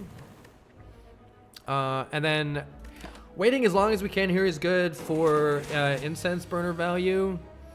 So I think I actually passed this turn also. Let's look at the map. What's happening next? Our next fight might be an elite fight, in which case having the incense burner, I think just as high as possible is good here. Right.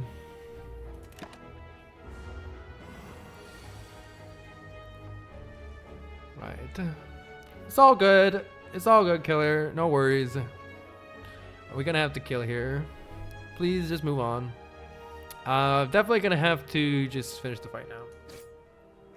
Okay, see, we get the 12 HP from Meat on the Bone plus the 6 from Burning Blood. Very nice. Do I want a Headbutt in this deck? Headbutt's interesting. Headbutt says when it's just a damaging attack, but it allows us to put a card from our discard pile on top of the draw pile. I kind of like it with spot weakness. Because if the spot weakness fails to land, Headbutt can put it back on top and then it can land, which is very nice. If we gotta say the Spire 2 release date or something, well, they did say that, I mean, it's, the devs have still said that Slay the Spire 2 is coming out this year, right? It's always possible that they're gonna be like, sorry, we said that, and we're gonna have to move it back, JK lol. But they've been doing these newsletters, Niao's letters, they say, which is a good pun. And they've been giving updates every month, which is very nice. I love when devs do that. Looking at you, Silk Song devs. Oh my god. I think I'm gonna add this Headbutt. Also, if we fail to play the Corruption of the Dark Embrace or something due to energy costs, we can Headbutt it to put it back on top. I'm gonna take this Headbutt, and we're gonna careen into an elite fight because we need relics, we need value, we need an extra shop out of nowhere. Okay, I accept. Oh, Hand Drill is here. No, Hand Drill's trash. We can buy a potion or we can remove a strike. I think removing a strike, we can do both even. Having a potion like a Distilled Chaos, which plays the top 3 cards of our draw pile, could be really, really useful if this elite goes horribly wrong for us, since I don't have another opportunity to really gather a potion for the most part. So I like buying this Distilled Chaos and then removing a strike to make our deck better. Shrug It Off is also a very good card in general, especially with Corruption. Do I have enough money for all 3 of those things? I don't, unfortunately. But I think the Distilled Chaos to not die to the elite is very important here. So I'm going to take the Distilled Chaos and I'm going to remove a strike. Strikes are stinky. Get them out of the deck. The more strikes we draw, the worse our hand is in general. And we're going to get 2 relics from this, which is really nice. Ooh, we have 25 gold and a Pen Nib. Pen Nib says every 10th attack deals double damage. That's very helpful. And now we have the opportunity to either take a Maw Bank, which gives us 12 gold per floor until we get to a shop. Or we could take the Sapphire Key, which we're going to need to take later. I think we take this Maw Bank because there's no shop coming up. So this is going to be a lot of gold for us. Let's take the Maw Bank. Both Silk Song and Slay the Spire release dates will be announced at the Switch 2 Direct. I'm not coping. Yeah, right. And I'm gonna get Mario Maker as well there. Hi, Oscar. Silk Song's an actual game. Don't get my hopes up. It's not. Let's take the Maw Bank. All right, what is our... It's surprise 3 cultists at this event. You're not an event. Man, I love how every single time we get like Reaper opening hand and then like never get the spot weakness and Reaper to line up. Oh my god, that's been horrible. But I think I'm playing it anyway because we don't want this fight to last long enough to see it again. So let's just take our 12 health and be happy. And then let's focus down the one that has the least health, just to get a kill here. These guys are scary because they deal 5 additional damage each turn. However, we do have a nice incense burner coming to help. Are we playing this corruption? I think so. It's either that or I play the dark embrace for an extra draw. Both could be useful in different ways here. I don't know which is better to play here. I'm gonna play the corruption. Maybe I should have done that differently with the defend, because now the defend gets exhausted, but I can headbutt something here. Do I wish to headbutt something? I don't need to defend next turn because I'm intangible next turn. So it's either strike or just take an anger. Maybe just take an anger for some free damage. Might have been better to play that Dark Embrace instead. Mario Maker 64 already came out and Carl made a fun level. Yeah, I did. Very fun indeed. Spot weakness gives us additional strength. That's very good here. And then I think I'm just going to Seeing Red Whirlwind the heck out of these nerds. Wait, this actually ended up being sick. Hold on. Murder! Maybe I should have actually waited to get the incense burner higher. And it turns out I didn't really need to buy the potion, except actually the fire potion is definitely better than this potion. I don't know if I want an additional anger. That's too angry for me. I'm going to take 2 max out there. And then good luck on this elite fight. Now we don't have the incense burner set up, but we almost have the pen nib set up. Whirlwind is here, and we're attacked turn 1. So we're fighting Gremlin Leader. Gremlin Leader, in general, when they attack turn 1, I think is actually pretty good. So I actually kind of like how this is looking here. I think I'm going to try to come back for the Reaper and just play the Whirlwind. And if I defend Whirlwind, that's going to do 15 damage, which kills these nerds. And then we do block a little bit of this 12. So that seems good to me. Let's play the defend for 8 block. Use our remaining 3 energy to deal 15 damage to all enemies. And I think that's good. I couldn't figure this game out. This game is definitely hard. This game is so hard. I think I just want to deal damage here. Can I do a massive pen-nibbed hemokinesis for 1 billion damage? I can. Either that or I save the pen nib from next turn for what exactly? A cleave maybe to kill all the ads? So right now Gremlin Leader is summoning new minions. Let's check out the damage here. If I play this pen nib, it deals 60 damage. That's pretty massive. I think we're gonna do it. Boom. Take 1 million, nerd. Now, hopefully we can just rush the leader down here and get a kill. Ooh, this is kind of weird. But this might be lethal. How much are you dealing? This is 33 damage plus 12. That's not lethal unless we use the fire potion, which we could use to just get out of this fight right now.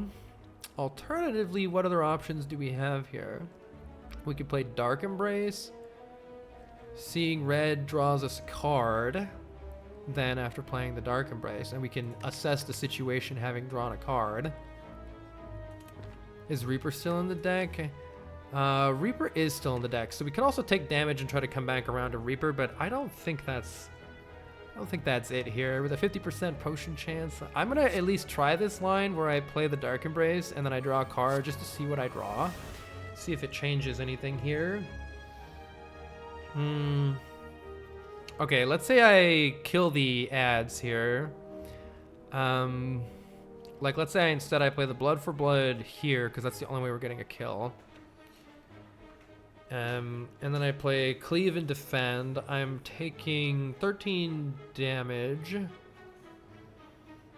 taking 13 damage. I think I'm just going to get out of the fight. I'm just going to get out of the fight. Get me out. If you could wrap around the deck, and I don't know what would happen, try to get back to Reaper, save the potion, but I got a potion back anyway. We also got a Smiling Mask. A merchant card removal service is always 50 gold now. Oof, and we get an Impervious. Impervious is fantastic with Corruption and Dark Embrace, just in general. Especially if you have some extra energy. I really like this card. It's just a fat load of block. I'll take the Impervious there.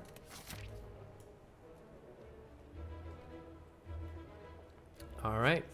Let's see what our event is. Ooh, I really like this one. We've come to the library where we can sleep in the library or we can read a book.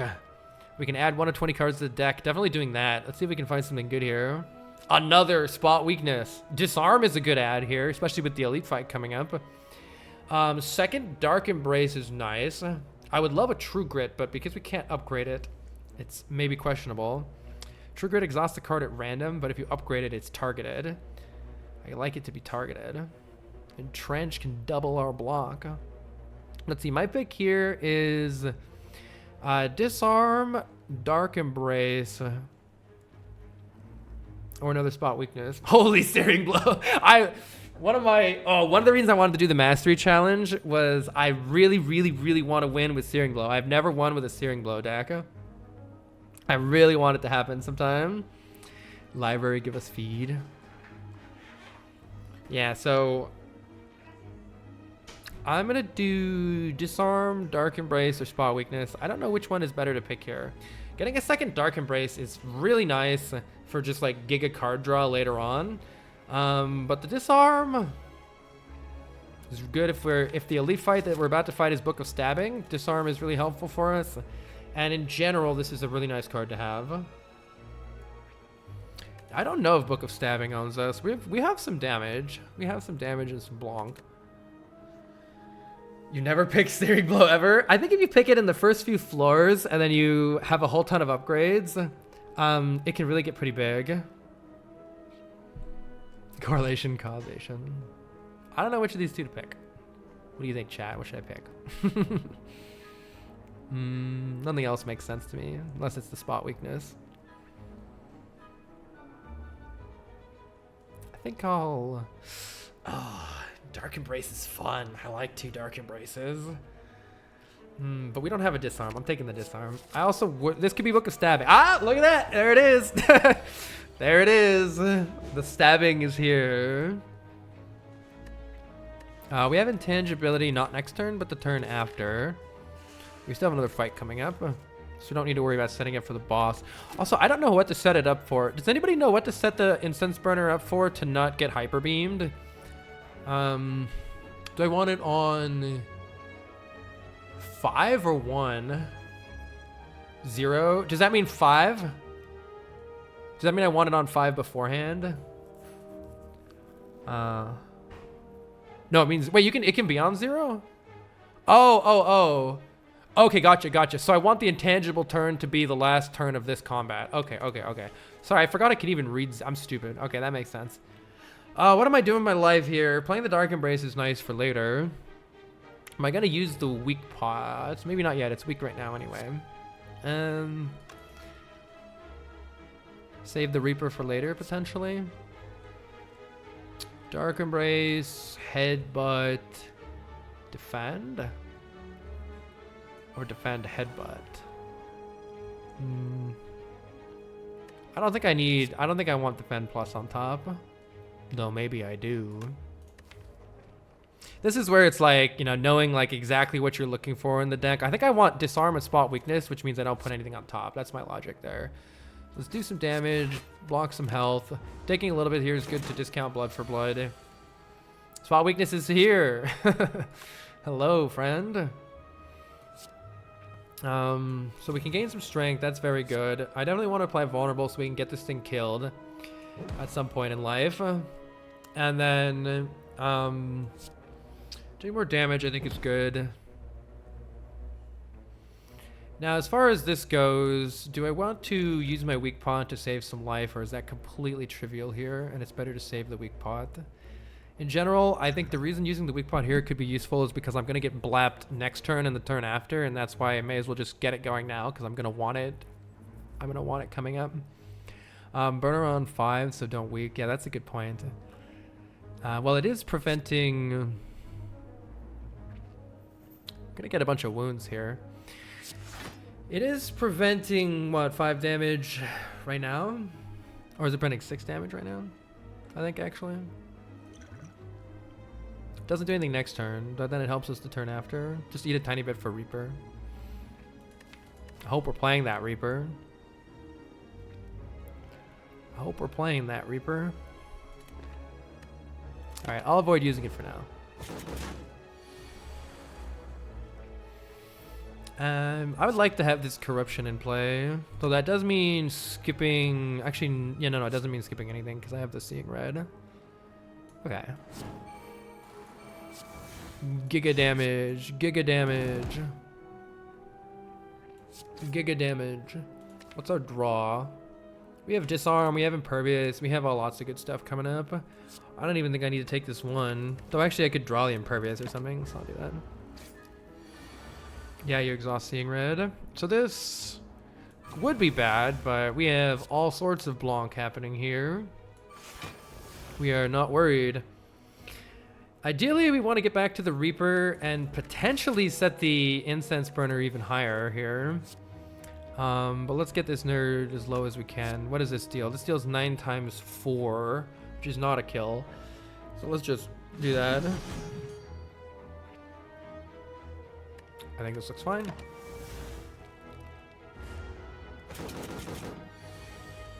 I'm not sure if we're going to be able to stall this fight a little bit here, but as long as there's no dead draw, 4 wounds and a 4 wounds and a spot weakness is always a draw. Oh, that would be disgusting. 30 damage coming in. Let me see if I draw like a wound or something. I did draw a wound. Okay, so now there's no absolute dead draw on the draw pile, so I will, yeah, so I don't mind. Oh, I would have to take 2 here to fish for. We're fishing for Reaper to heal that back and also incrementing the incense burner. Sure. Spot weakness draws a card. Okay, good, good. That's a good point because we have Dark Embrace. Okay, good. We got the Reaper. So that ends up healing us back a little bit extra. Oh, but it didn't kill, so I actually ruined my pen nib. I guess that in the end I shouldn't have done that because it ruined the pen nib. Oh well. We have a red skull. Whenever we drop below 50% health, you have 3 additional strength. That's nice. If our health gets low, and as we're getting more max health, that's also pretty nice too. Speaking of more max health, I would really love this True Crit, but I don't know if it's right to take it when I can't upgrade it. It's a damn good red skull. I don't know if it's right to take this when I can't upgrade it. I feel like it's not because it could really bone me, but also it's just a nice card to have. So 2 health helps us in many ways though, like increasing the threshold for red skull. All right, we want to set the instance burner to 0 here. So we want to win, what, turn after next or wait a whole bunch? Well, we have a lot. We have giga damage in the opening hand here, though it's not that giga without without strength. If I play Seeing Red, we go up to 6 energy. That allows us to do 30 to all here with Whirlwind. That seems good. Let's do that.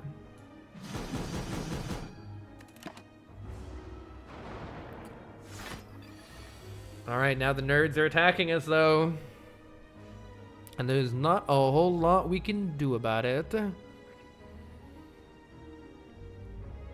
Or can we kill you? We can do something about it by killing this nerd. Can I kill the nerd? I can't quite play Corruption. Play Spot Weakness for free. Gain 4 strength. But I only have 1 energy left, and this is only dealing 13, so it's not quite a kill. So I think that means I'm skipping Corruption here, and I'm just killing this nerd. With both attacks. Do I want to headbutt the Spot Weakness? Or anything else? Or Blood for Blood? I don't think it's getting a kill next turn, no matter what. So question is, what are we realistically wanting to do next turn? We're going to be intangible, so we don't need block. If we could get a kill, that'd be sweet, but I don't think it's happening. This nerd has 65 health. There's like no way it's happening. Nerd always attacks, so maybe we Spot Weakness to gain more strength next turn. I believe nerd always attacks next time. Let's take the Spot Weakness then. Gain loss of strength. Maybe we can heal back with Reaper or something. Yeah, 1 times 2. Too bad I can't disarm. Let's deal some damage. We want to wait quite a while for this kill if we can, if possible. To that end, it would be nice to actually land disarm, but how realistic is that actually going to be to happen? I don't think it's realistic. I don't have enough ways of removing this. Maybe I shouldn't have taken the 2 actually, but now blood for blood is nice and cheap. Okay, Dark Embrace is going to be useful for stalling here, so let's play the Dark Embrace. And then let's probably not take a bunch of damage to the face, though I will get you low-ish. Nothing that I have is going to deal passive damage, right? So let's get you as low as possible here. They are going to generate more block as well. Oh yeah, Feel of Pain is a really cool power that we would like to see here.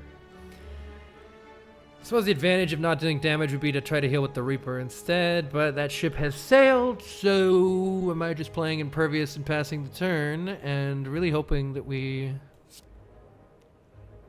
can figure out a way to not get cooked here. 17 damage or 14. Let's just do one of these just to keep the health low so we can always get a kill whenever we need to. We're not taking any damage. Let's pass the turn. Again, our goal here is to get this incense burner to read 0, because that will be the correct turn for the boss's big attack to be nullified. And to that end, I think it's worth taking some damage to make that happen. If we need to heal with meat on the bone, then so be it.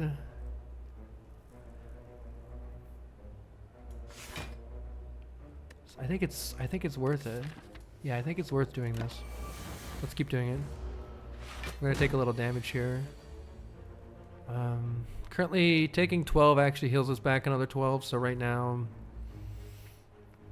it doesn't matter if we take 12 damage,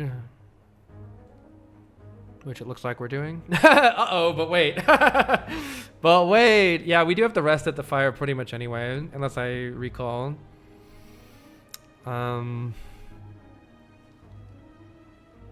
Is Bash killing you here? Bash is not killing you here. Let's do that. Pen Nib is active. Unfortunately, this is a bunch of damage, but I think it's just gonna have to happen. I think we're just gonna have to take some damage. Now Meat on the Bone is active. And then this is the last time we have to take damage. Luckily, we can just block it. All right, cool. Unfortunately, we're not gonna have Pen Nib set up, but I don't think that actually matters that much. I don't think that actually matters that much. We still would like to win with Reaper,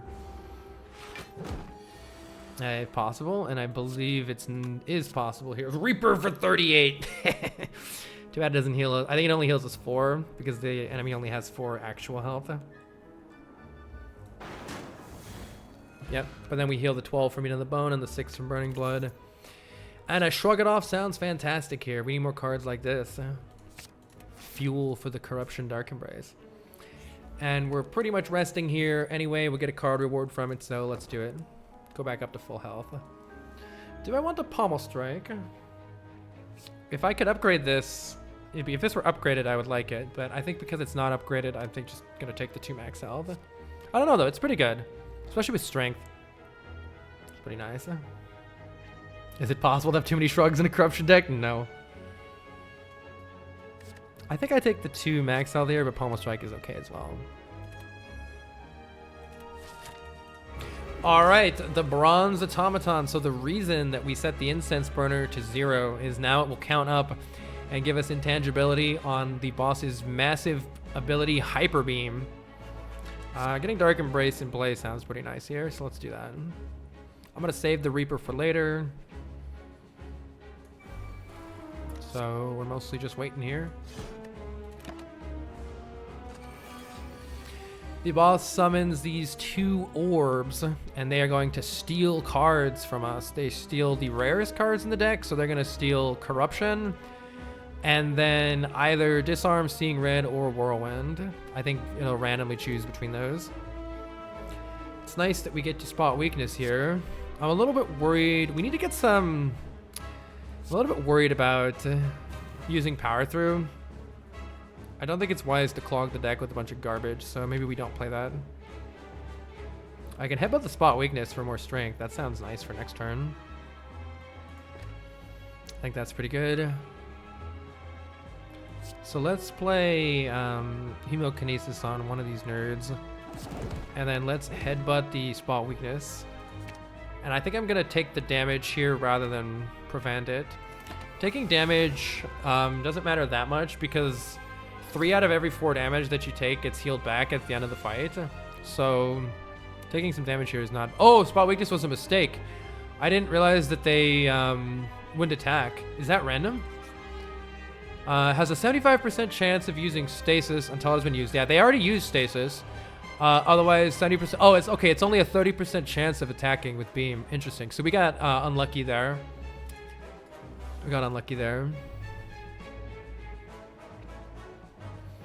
Let's see. Disarm can be used to just remove the 2 artifact. Artifact will negate the next debuff, and the Bronze Automaton has 2 stacks of that. I don't know if it's better to... yeah, I think using this is good because we want to apply vulnerable to the boss to do more damage to the boss. I could also see what I draw here. Nothing that I draw is going to change very much, but I'll draw nonetheless. Maybe I get bash. And so now we can remove both stacks of that for later. Boss is going to hit us for, what, 12 by 2, I think? Yeah. Now the nerds attack. But we can finish... What do you have? You have Corruption and you have Whirlwind. Do I want to play Corruption? I don't know. I don't think so. I can also play Seeing Red and draw a card. Let's go ahead and play Seeing Red and draw a card.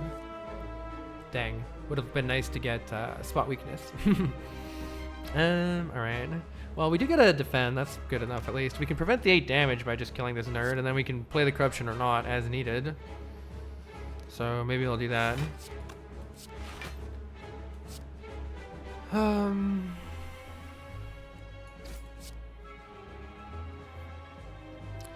But I don't have the energy for it anyway. I'm not sure I want to flood my deck with a bunch of angers just yet. I don't know. They're not bad to draw, especially after we play the Corruption. As long as we can land another spot weakness, I think it's fine. And then when we drop on below half health, we're going to have 3 additional strength as well. We would really, really like to draw the spot weakness here. Heck. Well, we can apply bash to the boss. That's something. And do some giga damage. Or I could kill the orb. I could just finish that orb off. Maybe it's good to just get it out of here. What does it have in his Whirlwind? I don't really want Whirlwind, though. You can keep it, nerd. You can keep it. Is Blood for Blood spot weakness enough to finish this guy off? It's kind of not. 38, yeah. I don't know if it's better to rush down the boss here or keep that guy alive or what.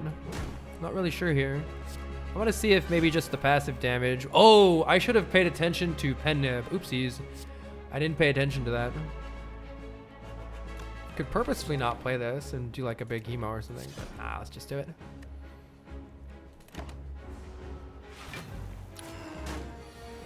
Alright, see now the reason we set up the Incense Burner is this is a big attack called Hyper Beam, but it only deals 1 damage to us, which is very good for our face here. We have Headbutt. We could Headbutt Bash or Blood for Blood or something, or like the... let me see, what does the Bronze Automaton do after this? Hyper Beam and then Boost. Then cycles through...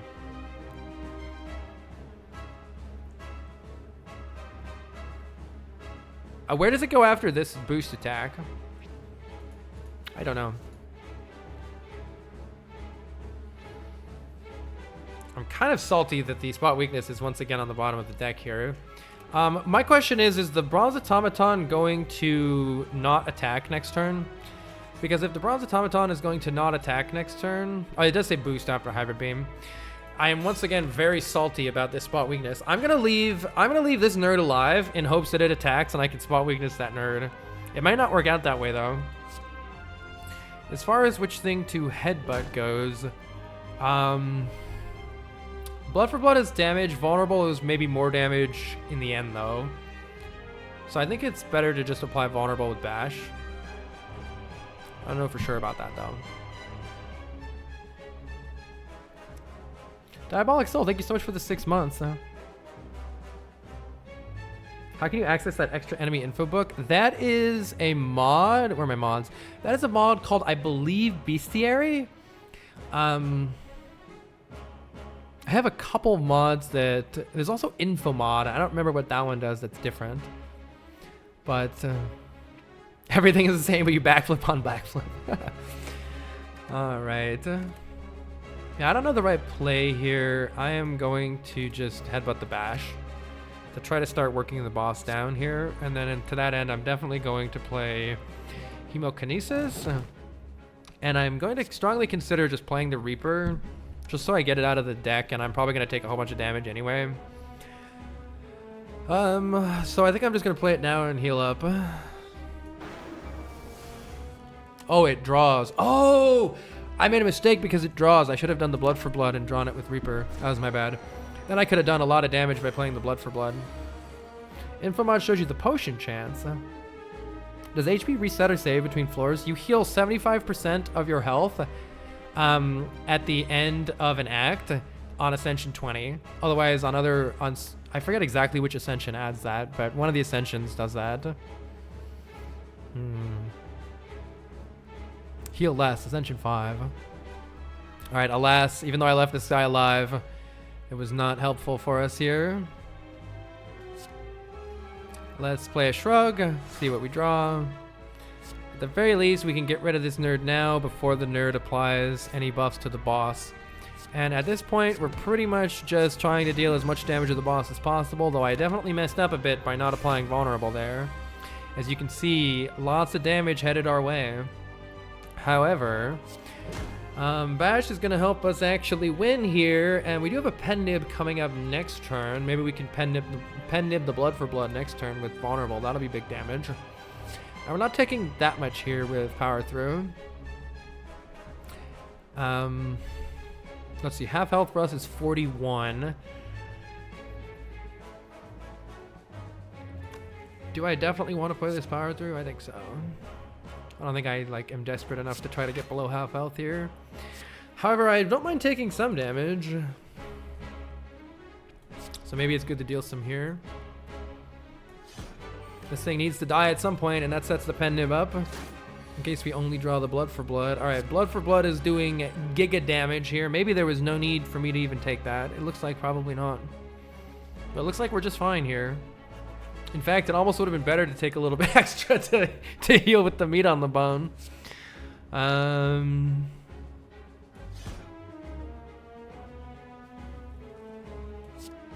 In that case, is there... Hemo's not taking us low enough either. I almost wish I could take some more damage. I guess it doesn't matter that much with the heal we're getting.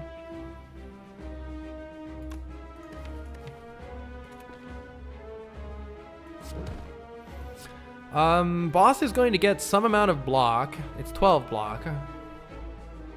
And then Hyper Beam again. So does it just alternate between Boost and Hyper Beam? Oh, no. It goes Flail. Oh, no. It goes Boost, Flail, Boost, Hyper Beam. So next turn is another Hyper Beam. And the boss has, 12 strength and is going to be adding an additional 4 to that. So the boss will be Hyper Beaming for 66 next turn. Because I drew the Impervious this turn, I don't think there's any way I'm min-maxing the shit out of this. I think we're just going to get out of here. Maybe just headbutt the Blood for Blood and get out that way.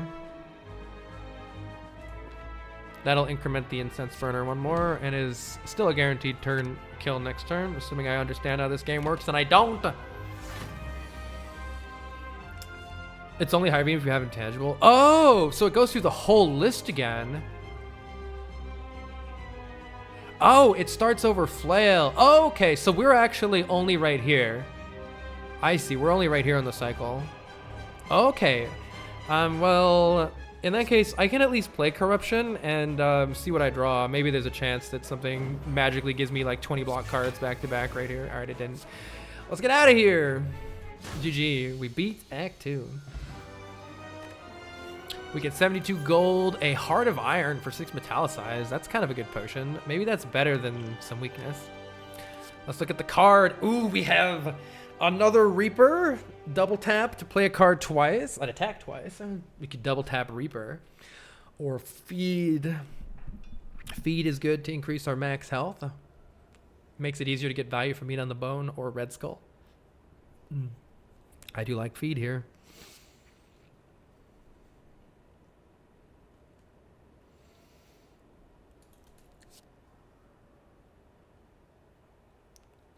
I think I will take feed. And do I want this Heart of Iron? I don't know. Will I beat the Act 2 boss? Yes. Will I beat both Act 3 bosses? How does double tap work on an X-Cost card? It still doubles it with whatever remaining energy you have to play the X. So if you play double tap and then whirlwind, let's say for 3, it'll whirlwind for 3 twice. Very good. I'll take the Heart of Iron over the weak potion. I don't really know though. And let's see what... Oh my goodness! We have very good things here in this chest, at least as far as I am concerned. When you get a card like Feed, Feed permanently raises our max health if we attack with it, and it's fatal. But it can be difficult to line up. What if it's not in your hand when you need it to be in your hand? Well, there is a relic here called Runic Pyramid. At the end of your turn, you no longer discard your hand. That is fantastic with anything that needs to be held in your hand for a particular time. For instance, Spot Weakness will no longer miss all the frickin' time. We can hold on to the Corruption, the Dark Embrace until we want to play them, or the block cards until we want to play them. I am a Runic Pyramid enjoyer, that's for sure. Sorry if anyone voted no when the boss relic screen popped up. I'm gonna take Runic Pyramid here. Hell yeah. Let's go. All right, now we do have some issues here. It is required for us to take this path, which would not necessarily be my optimal path. We have 300 gold. We would like to spend it at a shop. Well, guess what? There ain't no shop in sight. There is no way for us to complete this challenge and go to a shop this act. So that's kind of bad. We have to go this way. It is forced. And then when we arrive at this chest, we're going to have to also swap it out. So this is going to be a little bit sketchy. And then from that point on, there is only one more path that fights any other elites at all, and that's to go here. And that means that we have no opportunity to rest because we would have to recall at the final campfire. So instead, we could go this way instead and actually maybe recall here, then rest to get to full health before the end if we need to. Those are our two options. There's really not else to do. Let's just get to it. The Darklings are here. These guys are nerds. These guys are massive nerds. We have Seeing Red, Spot Weakness, Whirlwind, turn 1, but we would like to land a feed here if possible. Let's see. Seeing Red for our Whirlwind for 6 does 30 damage, but if we Spot Weakness instead and Whirlwind for 5, it's going to be 9 times 5. That'd be 36 to all of them. I say we Spot Weakness now, use a defend, and wait. See how it goes next turn. In fact, I could even strike one of them. I may as well do that as well. The feed will only work if we landed on the last living Darkling, because the Darklings regenerate themselves. The incense burners here. And to that end, do we want to kill all of them but one, and then finish off the last one with feed if we can? That might be a little tricky to accomplish, but we'll try here. Did I miss something? One Spot Weakness have been 45 damage. Probably I did the math wrong. Yeah, I did the math wrong. Thank you. It would have been, yeah. Which could have been interesting just to get them all really low. And maybe I should do that now too, even here. Actually, yeah, it'll deal 56 damage now if I Seeing Red Whirlwind for 6. 6 times 9. It's about 54. How do I do math? 6 times 9 is 54. Yeah. So that gets them all really low. It's kind of nice. Maybe I should just do it. I'm gonna do it. All right, and then I could actually just kill. No, I don't want to kill one. Let's just get you really low as well. All right, we're just looking to draw the feed here, and then we should be able to eat. We have not yet drawn the feed. Tragedy has struck. That's a little bit annoying. But only a little. We're still not guaranteed to draw it even next turn here. If I play the Corruption, I think that's a good way of getting through this. Let's just play the Corruption this turn and the Impervious.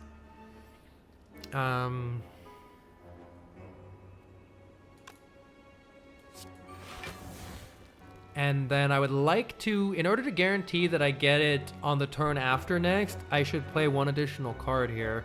That does end up being a little weird, but I think it's right, maybe? I don't know. But they might attack me for a fuckload next turn. If they attack me for a fuckload next turn, I do have a Shrug, actually. Maybe I just draw 4 here. I don't know. Play Strike is awkward, because one of them is going to come back potentially. Let's strike the one that's buffing itself, but maybe then. I'll play Strike, but it might end up getting weird if that one regrows. And that does appear to be the case. In that case, we're going to get Feed in our hand no matter what next turn. So let's go ahead and finish this one off this turn as well. This one's going to regenerate though, and we're going to have to kill it, but that should be fine. Should be fine. We can play the Dark Embrace, draw ass loads of cards next turn. I'm sure it'll work out. I am going to need to especially with let's see. I'm gonna need to make sure that I play enough cards right here in order to draw the Feed. Well, I guess it's guaranteed, right? Because I'll draw with Dark Embrace next turn. It's fine. We should just stop playing cards. Okay. Wait, I can just kill now. I'm so stupid. Just kill it now. I can draw it and kill it now. All right, that sets up Pensive, but it's not great for Incense Burner. Yeah, let's just eat it. Nom nom nom. All right, we get 3 permanent max health. That's nice. Havoc Plus is here. Havoc Plus is kind of bad if it plays like our Feed and exhausts it when we don't want it. On the other hand, with Corruption Dark Embrace, it's maybe an extra card draw.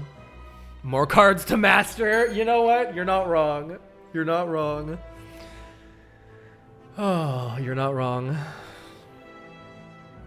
Multiple relic setup with Darklings is so cursed. Yeah, it really is. It really is. It really is. I don't know. Max health is nice. Headbutt Havoc. Yeah, we can headbutt with it. Let's do it. It says plus. We have a big fat nerd attacking us right now. But that's okay because... Wait, Power Through is trash. with Runic Fervent, it puts the wounds in our hand and we can literally not get rid of them. We want to get a...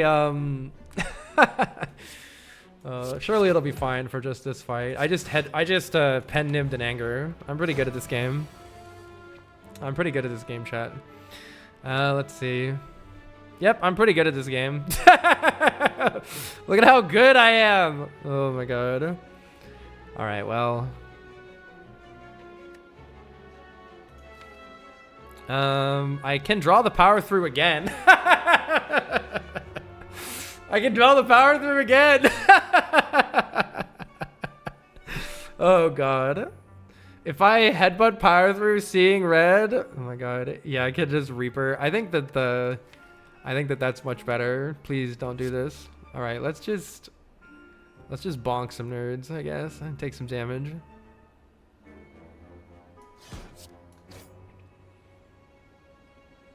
I draw more cards if I play the Seeing Red. Let's see what else I draw. Oh, Hemokinesis.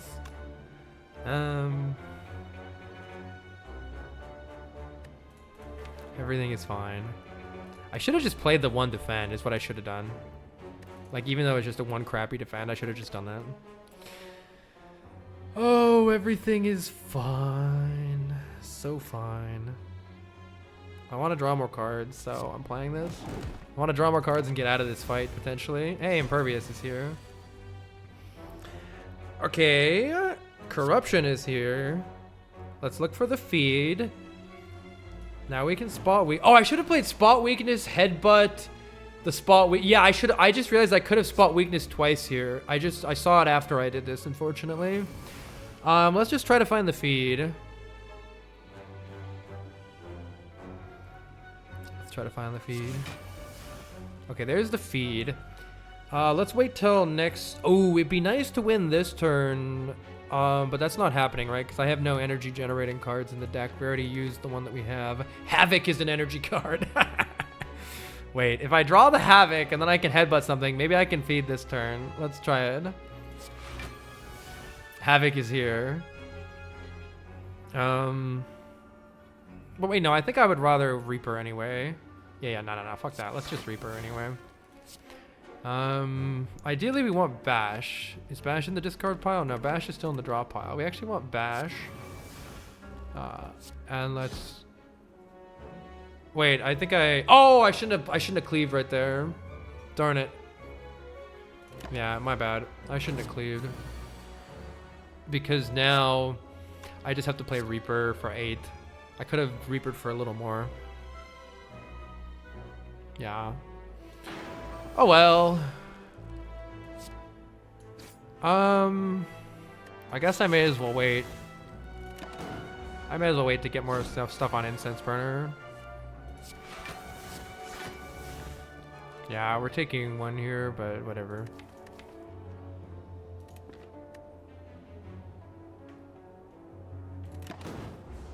Worth it. I don't think I have any hope here of waiting anymore, so let's just feed. Alright. I don't think I want this liquid bronze for just 3 thorns. It's good in the hard fight, but not good really until then, and these guys might bail me out.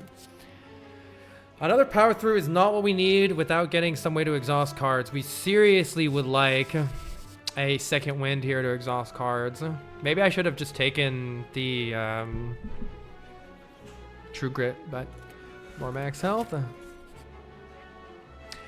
Winding Halls, Madness. I don't know if I don't think I want Madnesses. I very rarely ever enjoy these. I don't know. Madness is a card.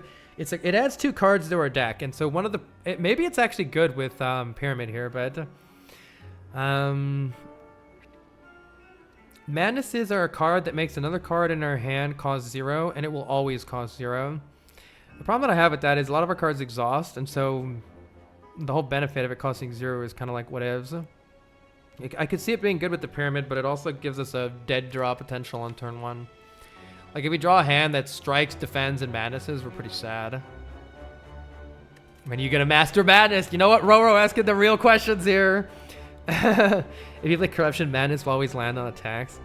Yeah, and that has potential to continuously redraw an attack at 0 cost. Maybe there's a way to make it work out for us here. I've never really played with these much. I feel like it's bad, but I'm gonna try it. They're not mastered, right? Oh, this enemy sucks. I hate this enemy. Going down to 45 life would be good here for heals. I assume that the benefit from Meat on the Bone is calculated after the 3 max health from feed. Interesting. But anyway, we can spot weakness this nerd, block what we can, and then take some damage. It's fine. I don't know if I want to play an attack here or not. Sure. Surely it doesn't get much worse. Yay, alright, it got better. This enemy is scary because every time you attack, they change their intent. And one of the intents is to give you a curse, which is not very fun. There's the curse. So we want to play Cleave here so that it does literally anything else. And then I really need a solution for Power Through with this, because Power Through is really being bad for us right now. But I do not want to take that much damage, so we have Meat on the Bone value and Red Skull value right now. That's fine. We already have Feed in the hand, so havocing anything is not necessarily a problem here. Let's start with that. Disarm, that's fine. So we could just block. But we need to clear cards out of our hands, so let's go ahead and play a strike. There's the curse again. What an absolute nerd. I realized that if I play Whirlwind multiple times, there's a bit of a problem here in that it will re-roll randomly a whole bunch. And so I think what I want to do is actually just Whirlwind for 1 energy. So I think I want to play defend, and 1 for 1. Then I never get cursed. We do take more damage though, which is getting a little bit sus. Madness is here. Okay, it would be nice to finish this off soon if possible. Let's maybe see what Shrug draws. Madness. Can Madness make Madness free? That's trash. Well, we can get in a lot of damage here at least. I'm just gonna get these out of... Madness can make Madness free. Awesome. This is gonna make defend or whatever. Just make the defend free and get out of my hand. I'm going to play this blood for blood and hopefully not get cursed. Alright, we're not getting cursed. Let's go. And I'm going to play this Seeing Red just to get it out of my hand, I think, because I want to draw more, and energy is not necessarily what I'm worried about, though maybe it should be next turn. Actually, those are all high energy cards. JK, I'm just going to play this to get it out of my hand. We would really like to finish this nerd off very soon here. Corruption is here to help with that. And Reaper would be good to get some health back too. I can also headbutt. It's only attacking for 10. Might attack for more if I hit it. I'm gonna get the corruption down.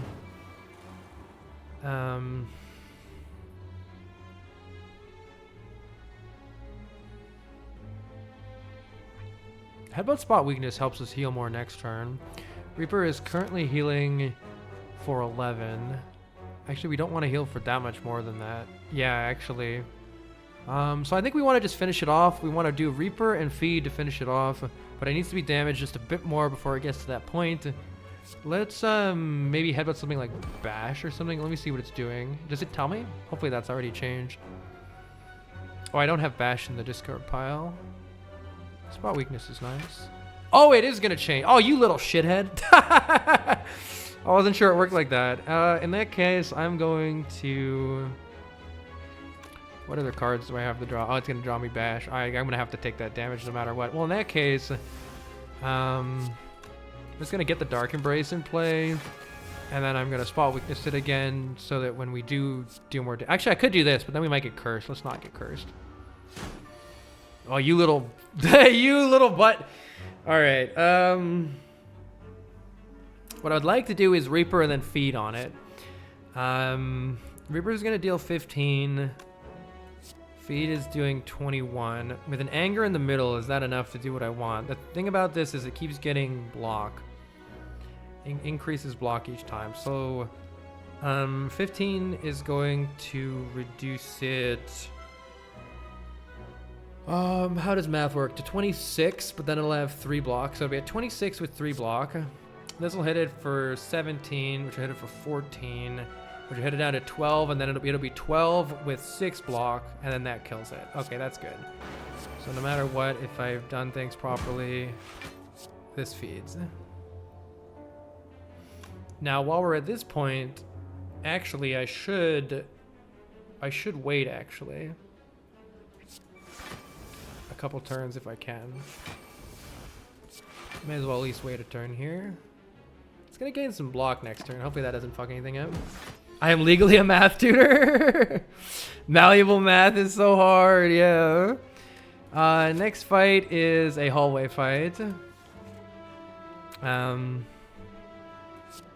I'm probably just feeding here. I don't think any amount of block is going to be enough here. So let's just hit you for 12 and then nom on you for Pendab at least to set up. All right, and we heal a whole bunch with our Meat on the Bone and Burning Blood. That's good. Feel No Pain is here. That's a fantastic card, and they all say plus. What happened? This is excellent. Whenever a card is exhausted, gain 4 block. We want to see that. Really, what I want to see more than anything now is a second wind. Let's see. For the elites of Act 3, what would I want the Incense Burner set to? I think for Reptomancer, I would want it set to... 4, right? So then on the first turn it'd be on 5, And then on the second turn of the Red Demancer fight, I'd be intangible. That's the sucky turn. So I think I want the Incense Burner set on 4 here.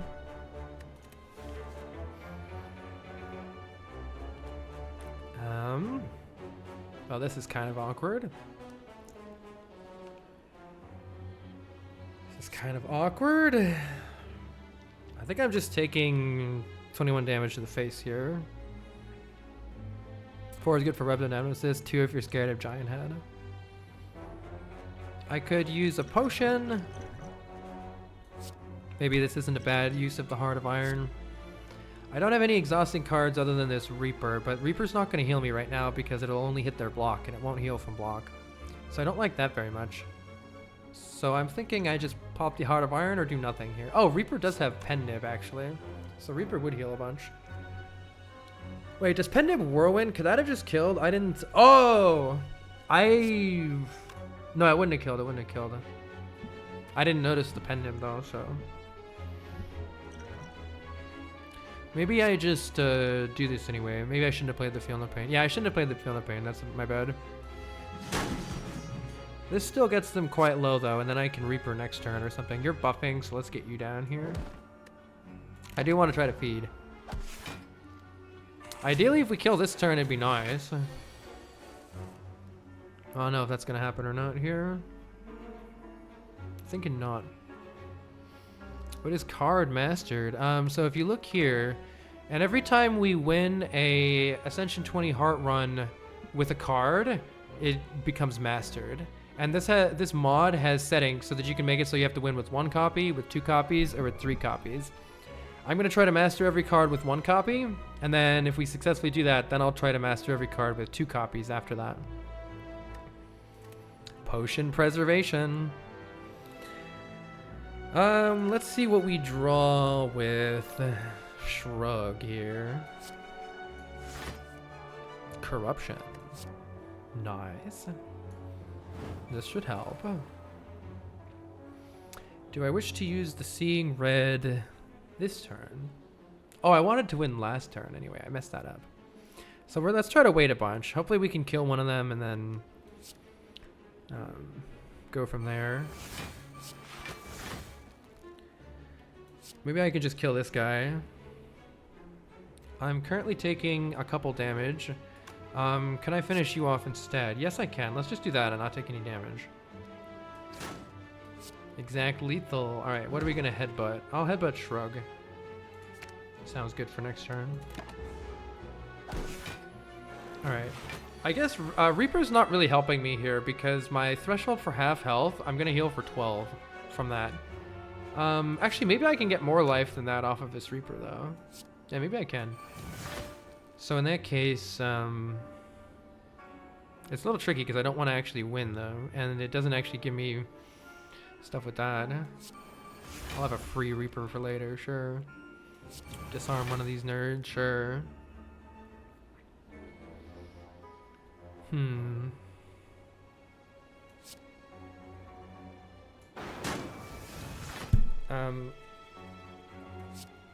Oh, that's 1 off. Alright, let's wait. I maybe could have done something better with the Reaper, but my plan is to just take... what do I need? I need to take 2 points of damage here. My plan is just take 2 points of damage and then just get the healing from being on the bone. I think that'll be good enough. So we want to eat this nerd right here, maybe. Or maybe eat this nerd because you're attacking. But no, I want to take damage here. Wait, how much damage do I want to take? I think I want to take 2 damage. Because I want to be half health or lower. So I want to block for 18. Let's try blocking for 18. 16. That's good enough. But now I can't play any more exhausting cards. So let's... Oh, feed exhaust! Shit. Surely we'll figure it out next turn.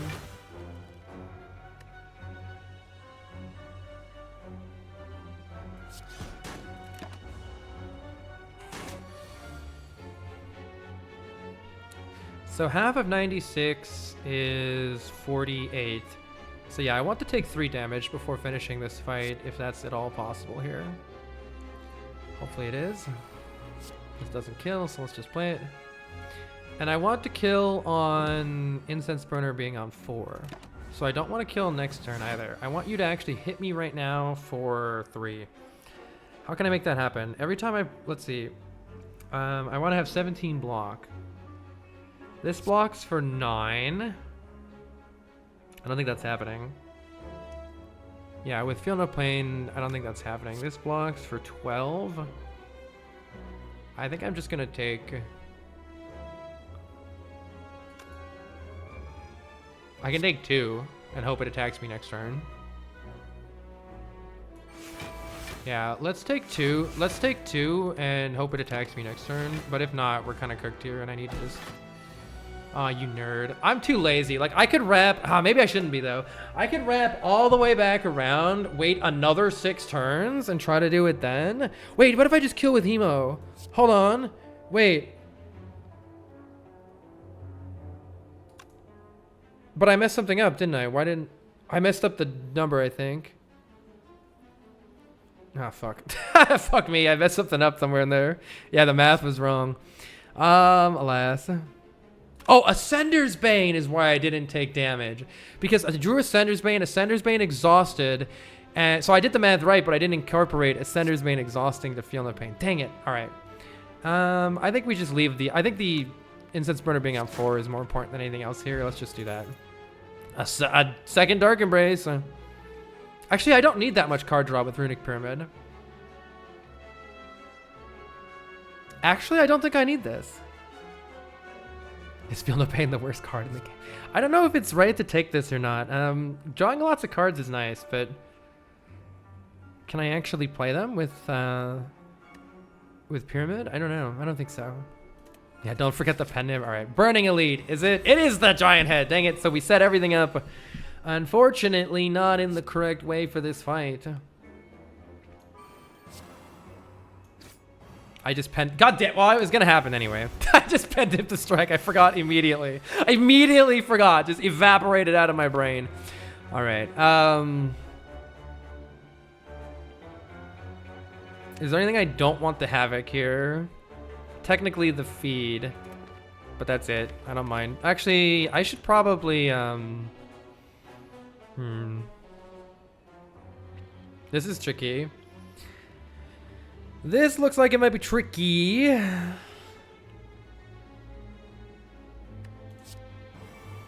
It's Feel No Pain. That's perfect. All right. Let's get some cards out of my hand. Trying to get a bunch of strength seems like our victory condition here. I don't actually know the best way to necessarily go about doing that, though. Yeah, I don't know. I don't think I want to play Corruption yet. Hi, Juz. They have the 98 heckin' months. Holy shit, that's a long time. Is there some way I could create some kind of a crazy combination with Madness? I think I definitely want Madness on an attack of some sort. That's for sure. And I could try redrawing it. I don't know. Pretty worried here. Pretty worried here. This looks like it's going to be very tricky for us. Giant Head gets a debuff called Slow, where whenever you play a card, it receives 10% more damage from attacks. So at some point, we can play Corruption and Dark Embrace and like churn through our entire deck, and then try to hit a really, really big hit after that with Slow. But then we're going to get cooked the turn after, so I don't really know how to make the best use of that. Probably some kind of a huge pen-nibbed attack is going to be key for that. Don't really see any great loops. Yeah, since we don't have anything that necessarily draws cards, I don't see how to do it.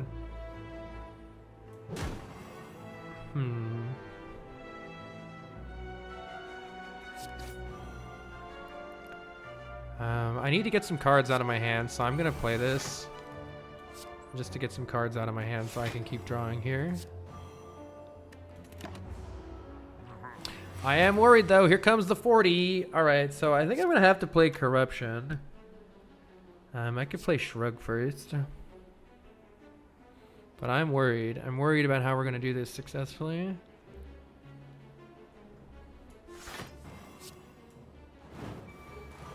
Definitely want to just get rid of that. Well, next turn, I guess I'm gonna try to play a bunch of stuff. We might be dead just because I don't know how to handle this fight really properly here at all. Yeah, I don't know how to handle this fight properly at all. Might be cooked next turn. Maybe I should have been worried about Giant Head. Is there anything that I really want Madness to hit? Feed, clearly. Alright, so let's generate a ton of block. Seeing Red is helping. Spot Weakness is helping. I was hoping to have drawn Spot Weakness earlier, but it didn't happen. I can Headbutt Havoc something if I want. Like I could, Reaper. No, you can't Headbutt Reaper. Maybe I need to get the Blood for Blood and try it with that. Okay, we're full blocking now, so maybe I don't want to burn through the last of my... Oh, there's not even much left. We're so cooked. Oh no. Seeing Red seems important. I should probably just YOLO the Havoc at some point here. Be nice to see what I draw. Okay, I guess we're going for a big turn now. It's not going to get any better. Oh, if I had Havoc the Whirlwind, that would have been sick.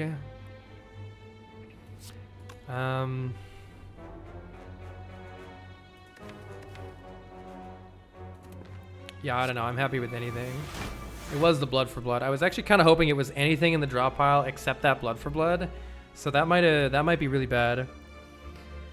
Whirlwind is still spicy. Yeah, it may be. It may be.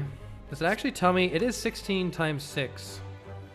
We can make it a little bit better first. So we want to play Anger here. I suppose I should just play the power through. Unless it's my way to survive next turn or something. I could Distill Chaos to get the Bash. I believe Distill Chaos, no matter what, will give us access to the Bash. Which seems very important here. Can I draw another card first? Yes, I can feed and draw another card first. Penib is 2 away. True, I wouldn't... Wait, if it plays...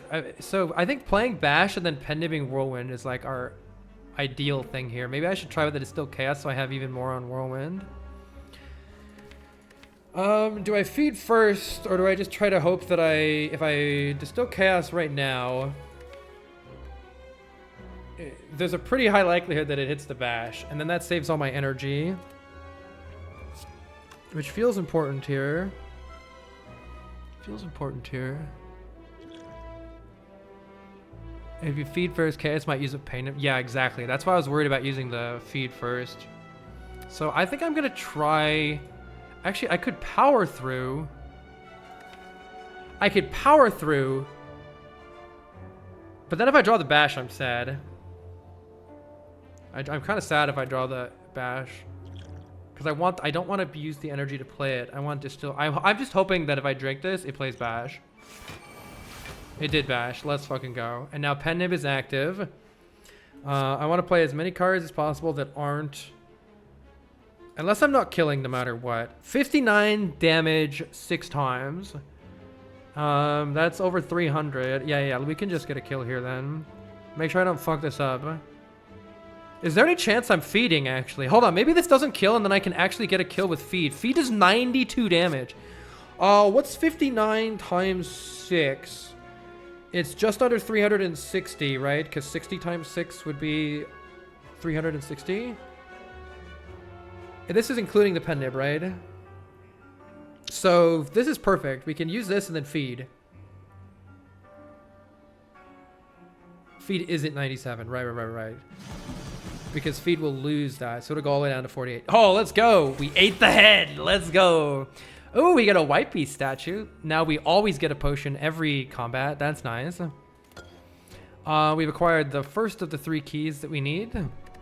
We've replaced our potion with a flex potion. It gives us 5 strength, but just for 1 turn. And we have our choice of a rare card that does big AoE damage. This could be useful for fighting Reptomancer, but in general, I don't like it towards the late game here. I feel like it's too late.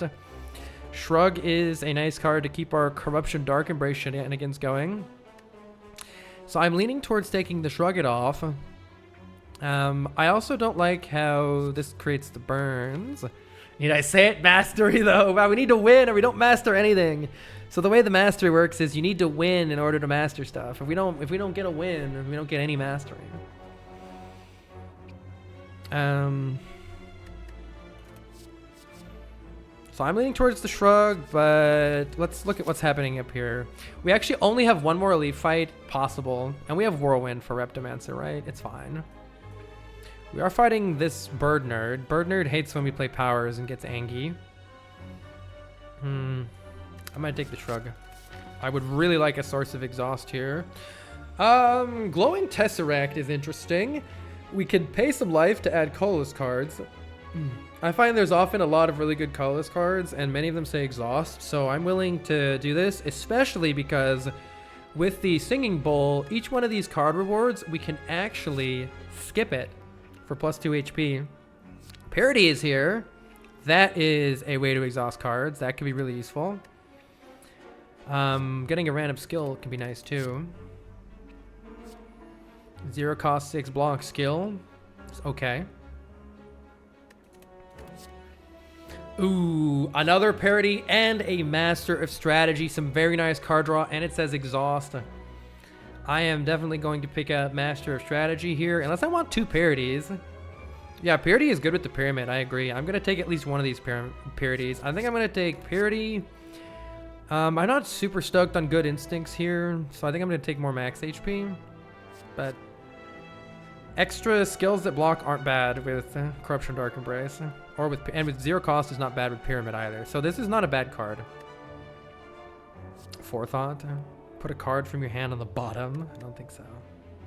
I think this should make it 0 forever. Kind of like Madness.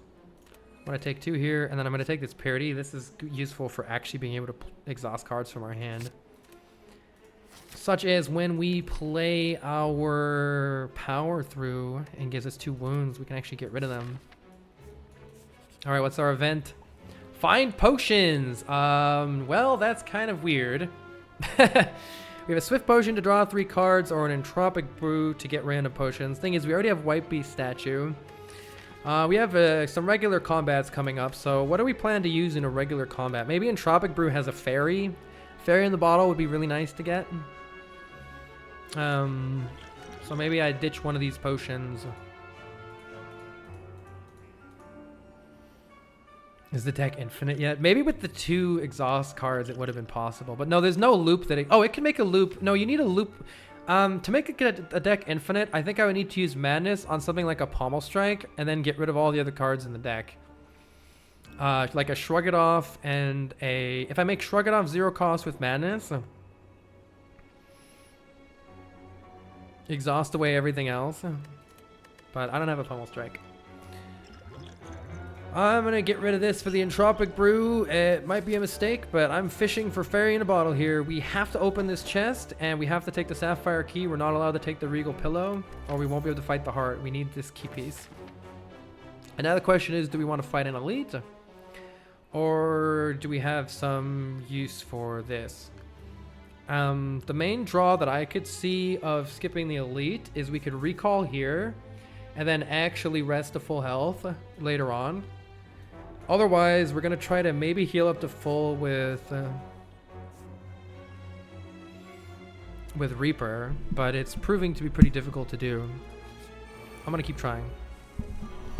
But the Fireplace could have been good there. I'm no longer going to be able to heal no matter what my health is,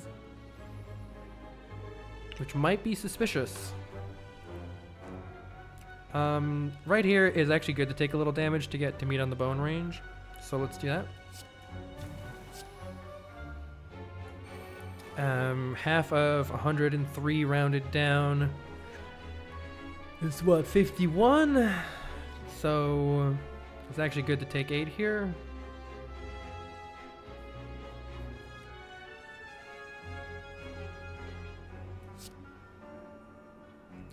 I'll just take a little more than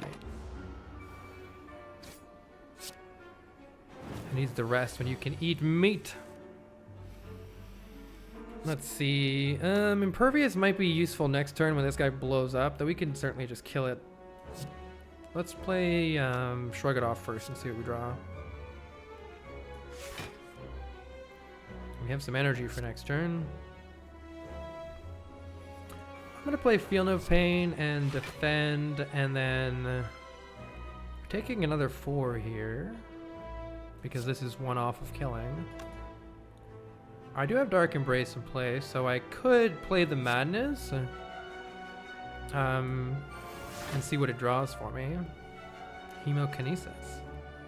Right, Ascender's... Oh, I wasn't going to because Ascender's Blade was going to block for me. Damn it, I always mess that up. But that's okay, we're full blocking still. I always forget that that gets you a card.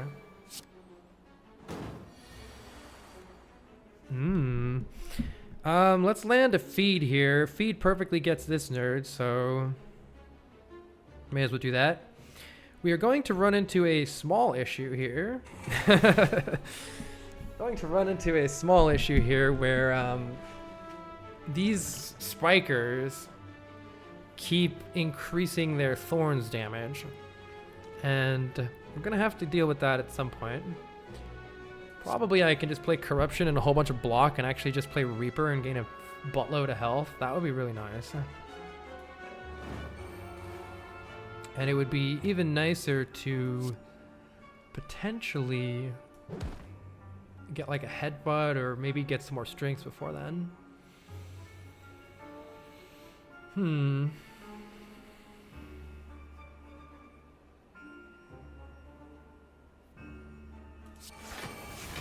There's the Reaper. All right, cool. Maybe I should do it now while they're intangible, actually. If I play the Seeing Red, I can play the Reaper right now. And I believe that the way that this works is that it's only going to deal 1 damage when they return damage to me. So that's going to heal me for a buttload. Let's see how it works. Yes, nice. That healed us a ton. That's fantastic. All right, cool. And I have enough block to handle this before the spikes get super out of control. You gotta be real careful with a card like Whirlwind. Whirlwind would return 20 damage to us each time it hits both of these two guys. 11 plus 9 here. That's very bad. That is all sorts of bad. It might be nice to try to set up the incense burner so that it makes us intangible.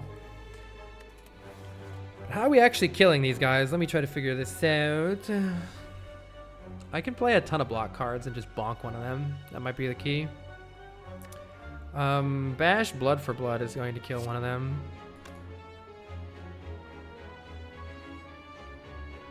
Let's get rid of one of them now. Maybe this one that's attacking us, just so that it stops being a problem. Impervious is enough block for that. So with just Impervious, I can play like Bash Blood for instance.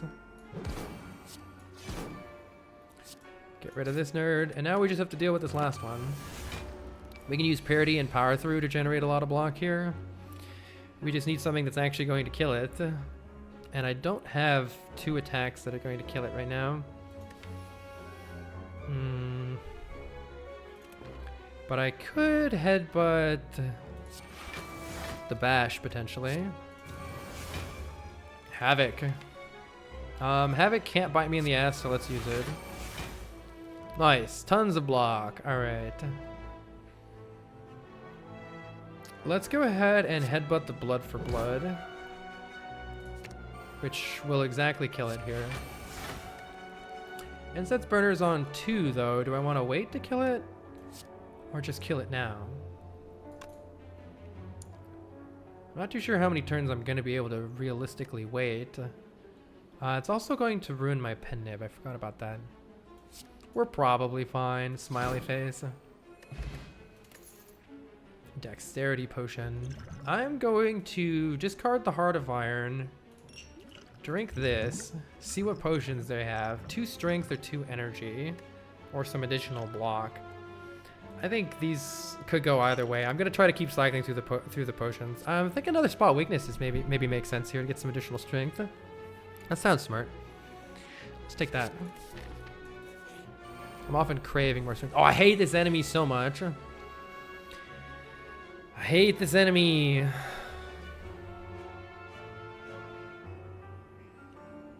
Am I using defend and taking damage, or am I using power through?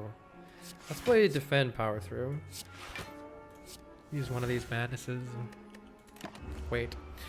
So since this enemy can give us a curse if it does the wrong thing, we got to be careful here. Let's bonk it, but we got to be a little careful. Let's play shrug.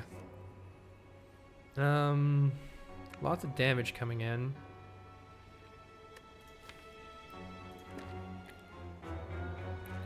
I can spot weakness and then headbutt the spot weakness. But that might go poorly for me. That might go poorly for me. Let's try it anyway. 16, it went well for me. Let's go. All right, we've got most of our block taken care of. If only madness can make wound 0. We have lots of strength coming in here. This is very good. Let's power up. And then Blanc. We do need to get rid of some cards, and unfortunately it will change its intent if I play anything other than this madness. I'm just going to play the madness to get rid of it. Bash is very nice here. I think I'm going to just hold off on doing anything else though. For now, to draw some more cards. Let's wait. A little tricky with all the stuff in our hand, but I figure we're gonna draw a Purity soon. We can play Feel No Pain. We're intangible this turn, looking good.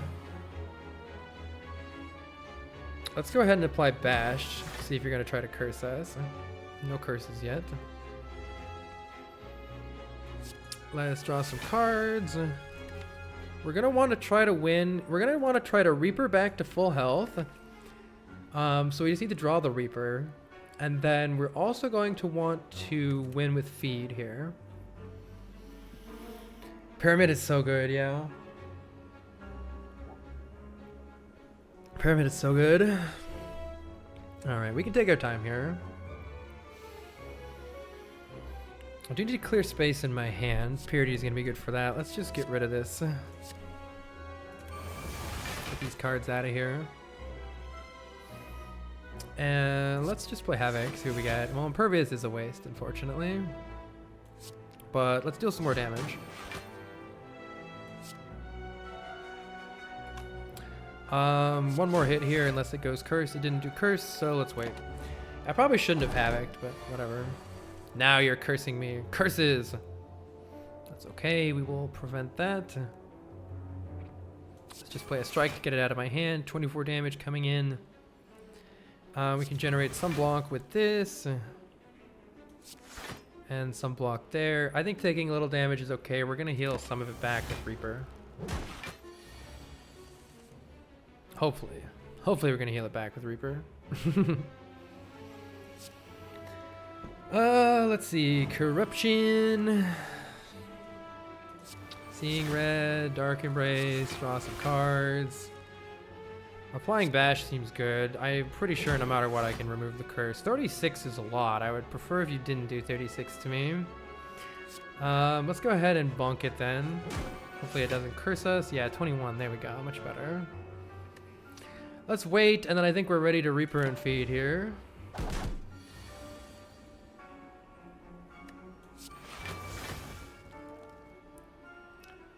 I was kind of hoping to redraw Spot Weakness before Reapering, but Reaper heals us for 22, which is quite good. And then let's just finish this off and feed.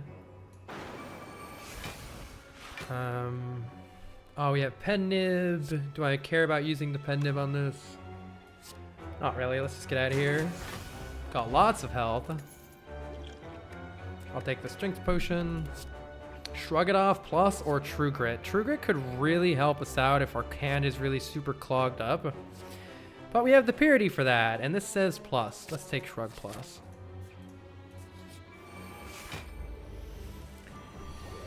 You've been playing so much STS recently, says Electrominer. Ah, it's so fun. True Grit perma-minus with Pyramid is so awful. Yeah. I feel like if I just play everything else that I don't want to get rid of, it could work out, but I'm scared of it also backfiring massively. Let's play Corruption. And take damage. That's okay, we have a face. The face is here for us. Ouch, my face. Let's see, we can gain some strength, spot weakness. Can I get rid of you so I take a little bit less damage? Looks like probably, if I just bonk. And there's no, could be a argument for not using the blood for blood yet, but actually, yeah, let's just get rid of these cards. If I take 2, whatever. I want to keep the blood for blood. We're intangible this turn, which is very nice. And maybe we can use that to our advantage, because with just a little bit of block, I can bonk the heck out of this nerd. It only returns 1 spike damage. And that means I can just land this feed right now. Nom nom nom. And looking good here. I guess Reaper's a little awkward to gain any life on this guy, so that might not be happening. Might not be happening. I can headbutt the blood for blood. That's kind of nice. Let's do some big damage to this nerd. Let's headbutt the blood for blood. So I shrug it off to draw it. Play the blood for blood.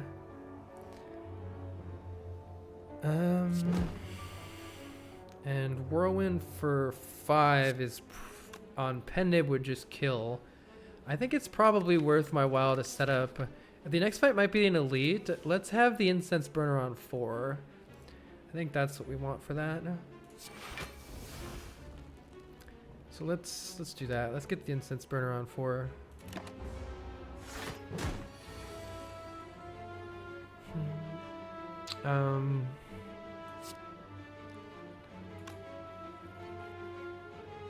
In fact, maybe I should try to get the pendant back around. I'm gonna try to do that. Purposefully play some of these cards.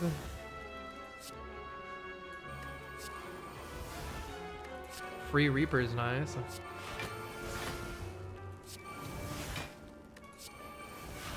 Free Cleave, get him.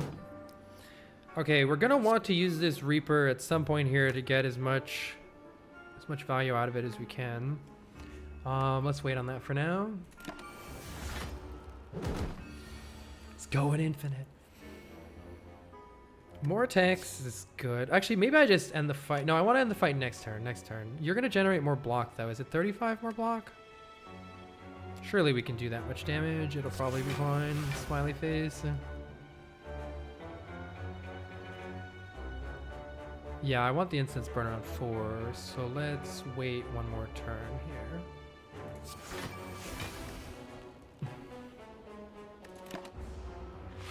Okay, let's kill now with as big of a Reaper as we can. To that end, 2 Angers nicely allows the Reaper to generate max value here. Give us some health back. And then we'll just win. Cool.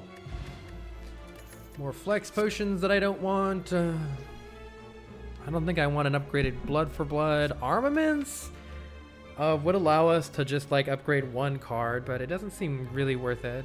Like we could upgrade just our, we already have the Feel No Pain upgraded. I don't know. This doesn't seem super useful. Let's take more health. I'm not sure if I need to take something like Heavy Blade to actually beat these late game bosses though. Maybe I'm not going to deal enough damage and fall flat. That could be a thing. I don't know. I don't know if I'm going to be able to deal enough damage. Scared of heart damage. Yeah. I don't know if I need that Heavy Blade, potentially.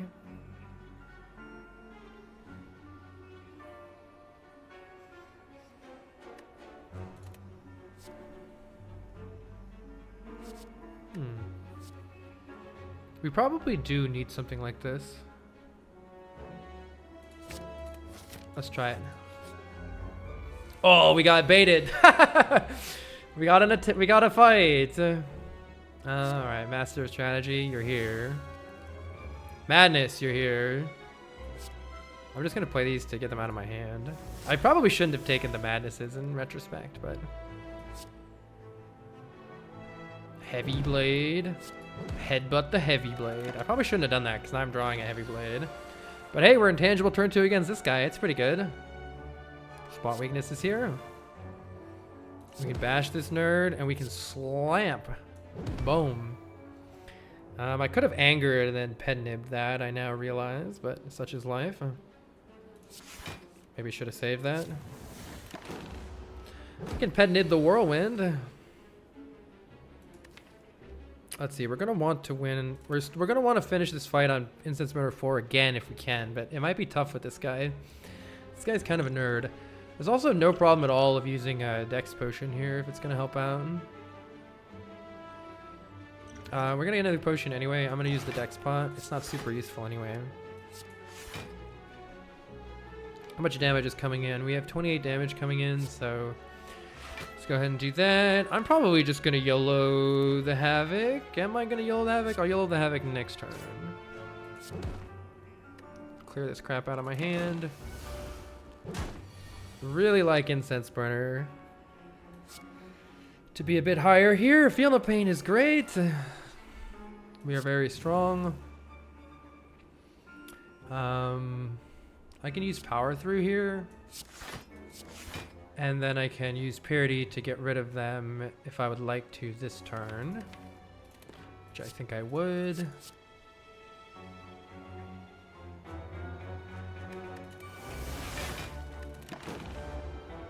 Okay, we just gotta get through this last turn here, and that should be totally fine. We're gonna try to win with feed here. It would be very nice. Okay, there's the feed finally. We're gonna want to win with feed, and then it'd be nice to also gain some health with Reaper if we can. We still have Reaper in the drop pile. So next turn, it'd be real nice to both Reaper and then feed. Reaper is dealing, what, 11 damage plus 16 damage is 27, plus 17 is not enough. So we do need to do more damage, so this blood for blood is good. I'm going to play the Seeing Red, because I need more Blanc this turn. And Reaper feed is how much damage again? It's 4 damage plus our strength, which is 11. It's 28 total damage, so actually we need to do one more hit here. And I think we're set. There's only 5 cards in the draw pile, so we always draw it. And we play Reaper and feed.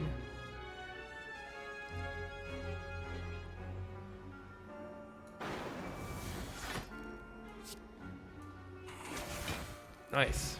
Oh, Blood Potion's really nice with this much max health. I like it. Pommel Strike has infinite potential. It's probably never had. This deck is way too big. I'm gonna take 2 max health and hope that we have enough to keep doing stuff here. It is Reptomancer, so we're massively benefited by putting the Incense Burner there. Yeah, deck is kind of chonk right now. Feel no pain. Well, I guess we're blocking with Madness. I can kill one of these and take some damage. That's good for... Oh, it actually... Did that take from my block? It didn't, right? No, because the 4 is from Feel No Pain.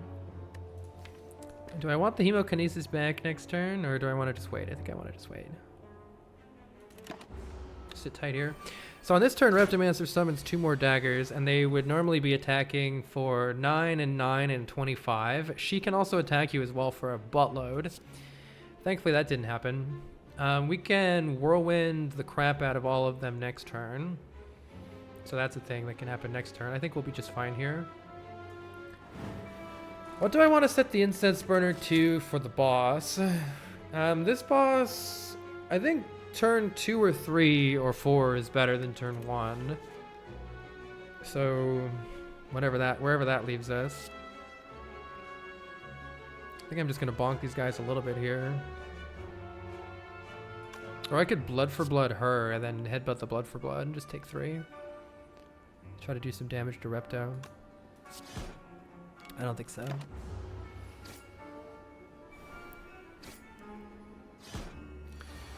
So see, this turn is would be very, very scary, but we luckily have all sorts of stuff to deal with it.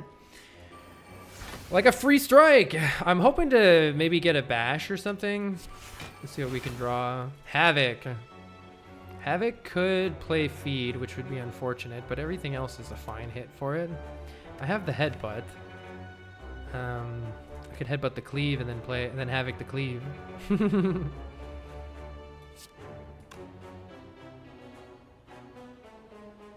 We don't have any more card draw, right? Because we don't have Dark Embrace in play yet. Is there any... How about something for Havoc? Yeah, I was thinking about it. Cleave is not bad. But I can use Whirlwind to finish all these nerds off.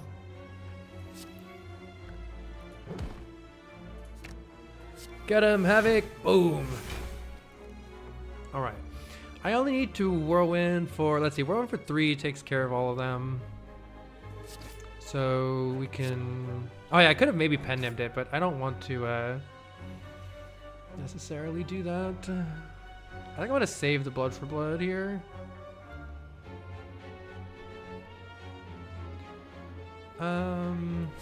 She's attacking for 32, so some additional block without actually using the Impervious is kind of welcome here. So I'm just gonna do this. Seems good enough. We're still looking to draw several things here. Applying Bash to her sounds good. Disarm is good. Spot Weakness is good. Blocking is good. Oh, this is where this is where this deck gets fun, when you're just spamming cards everywhere. It's crazy. All right, we just need to win with Reaper Feed here again. So I'll wait a sec here. There's Feed. See if she attacks again. She didn't attack. Let's do some damage, do some damage, do some damage. And then play Reaper, and then Feed if we can win off of it here. We're at full health.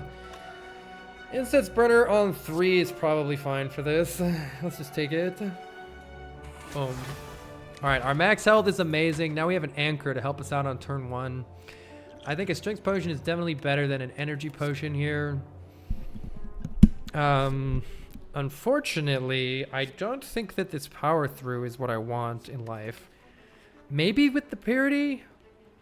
2 Power Throughs are kind of rough, though, in a deck that has no other way to exhaust the wounds, with the exception of 1 single time use Purity.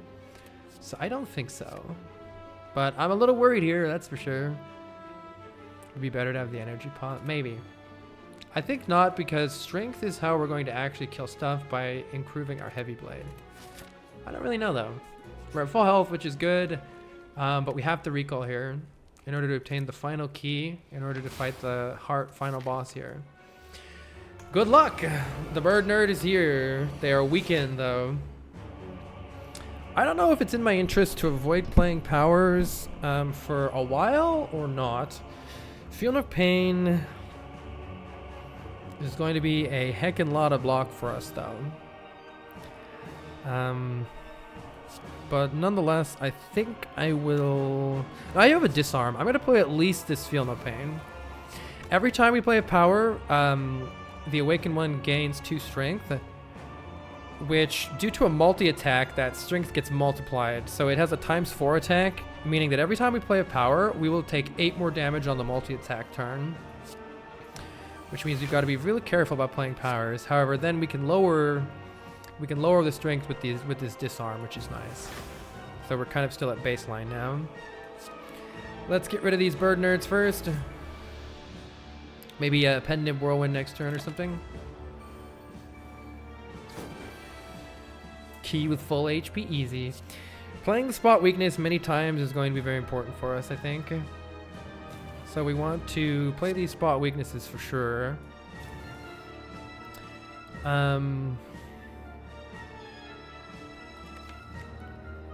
Havoc could definitely hit all sorts of bad stuff, so we want to wait to play Havoc until we get Headbutt.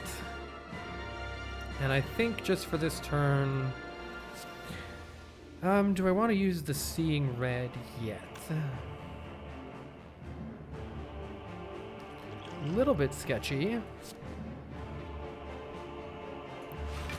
Taking a little damage is fine, though. We can Reaper it back, but I would also like to draw more cards, and that's the main reason I'm considering using Seeing Red here. I probably should have used Madness, actually.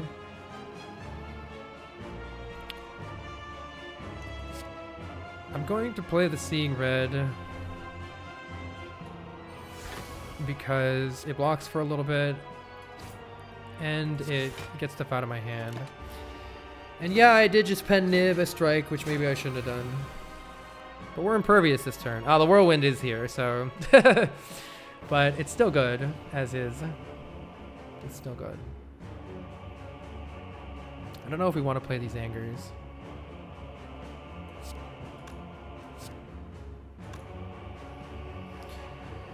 Whirlwind does not kill you, but I think we just want a Whirlwind here, and I can finish this nerd off with an Anger, unless I really don't want to. I think I do because I want to draw more cards next turn. Would I be super unhappy if I Havoc'd anything in here? Havoc, Corruption could be awkward. Let's wait. I think the right way to play this is to wait, don't play any more powers, and gather more strength. For instance, we can play Headbutt on the Spot Weakness Plus, shrug it off to draw the Spot Weakness Plus, and then gain 4 additional strength here. That feels useful. Madness exhausts, and I would like it out of my hand, and I would like other stuff out of my hand, so let's just play the Madness. And can deal some damage with our Blood for Blood here.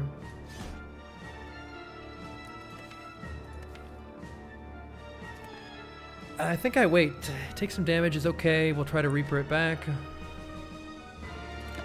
Yeah, feed. Oh, I should have tried to feed off of one of the nerds. I forgot that you can do that.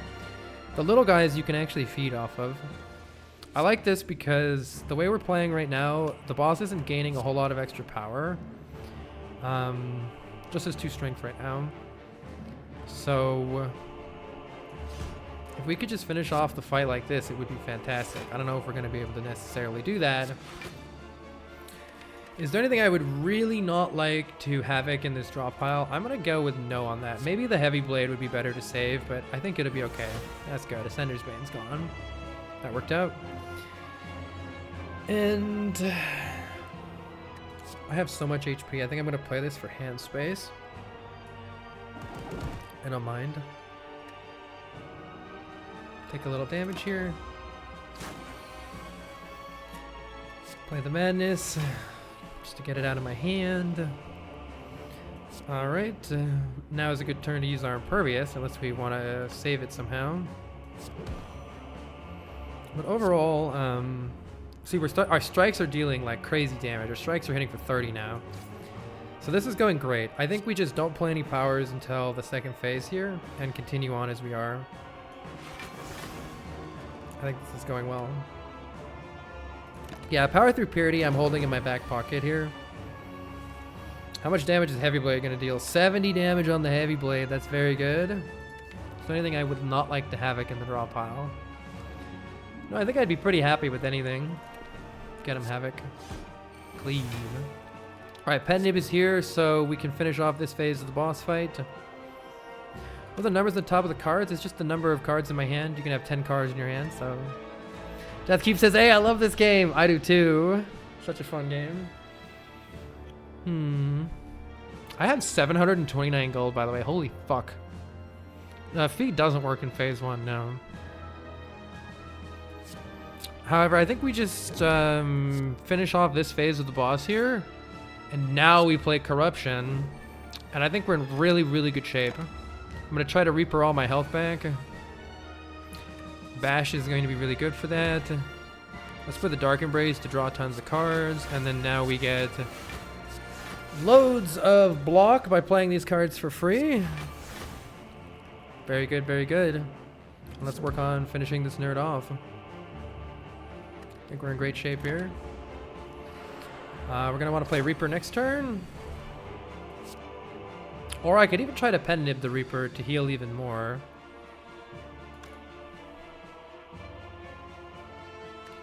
Do I have anything here? Just get this out of my hand. Yeah, I was hoping for even more spot weaknesses, because more spot weaknesses is even more Reaper healing. I don't think that the 18 damage that it's showing is taking into account vulnerable, so I think I'm going to heal more than that. Let's just play it. Yeah, see, it heals me to full. Okay, and now we want to win with feed, but otherwise the fight is done, so let's just smash the nerd. We can headbutt that blood for blood to deal even more damage with it again by drawing it again here. Blood for blood again. The damage is really working out for me. Count Viscounting of the 12 months! Corruption is broken, powerful, yeah. Count Viscounting even the 12 months. They say, what really is a year when we think about it? The friends we made along the way. Alright, Pen Nib is here. I should set up Incense Burner and Pen Nib better than I just did. Let's see. We definitely want to set up Incense Burner. We don't know what boss is next, but I think having the Incense Burner on anything closer to making us intangible will be desirable here. So let's try to generate some block and then just pass the turn, I think. And I'll play Anger just to get rid of the Pen Nib. That's gonna kill, so we need to... Let's just Purity, a bunch of random cards in my hand. Pass the turn. This nerd heals, which is actually helping us here. Because now I can play another Anger again. But, am I going to be able to block this 12 by 3? If not, we might need to just get out of here and feed. Does Headbutt kill? Headbutt doesn't kill, so I can Headbutt nothing. Heck. Yeah, I think we just gotta get out of here. I guess this is what I get. Oh well. We can play Anger and feed. Conch. 125 max health. Very nice. Alright, we have fought. We're fighting Tim the Time Eater. This could be tricky. We are limited to every time we play 12 cards, Time Eater gains 2 strength and ends our turn. And the 12 card limit counts between turns, so we have to be very careful and choosy about which cards we play. I am going to block here and then pass the turn, I think. That you could make an argument for maybe getting one of these cards out of my hand. I'm gonna wait. Pardon my French, let's go Tim. Timothy J. Eater. Disarm is very good. That prevents some of the strength gain. No reason to hang on to it, let's just play it. And I want the strike out of my hand, even though I don't necessarily want to play it otherwise. We're about to get Giga debuffed. So this debuff is quite interesting. Let's see if it says what it does here. Oh, this isn't the draw reduction, was it? It already used the draw reduction. Always uses haste. Right. So sometimes you get a debuff that makes you draw fewer cards, and then other time it applies vulnerable, weak, and frail to you, so that the follow-up hit is really big. Because right now we have vulnerable, weak, and frail, so it's harder for us to block, and we take more damage. A little bit tricky. This could be an okay hand for the power through Purity, or we could just take some damage and be happy with it. I think since it's only power through is only preventing 11 damage, it might be better to just take it here. It's a mod. I'm using the Bestiary mod and Info mod, which both help with that. None of the mods that I use affect the game in any way, but with the exception of RNG Fix, and it makes the RNG less predictable. It's the only thing RNG Fix does. Everything else is just info and such. Tainted Defect. Is there an extra way to fight with the heart? Yeah, you haven't seen it before. It's a very cool fight.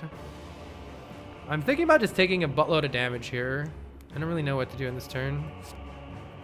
I kind of just want to get some stuff out of my hand. So, oh no, I need to get stuff out of my hand.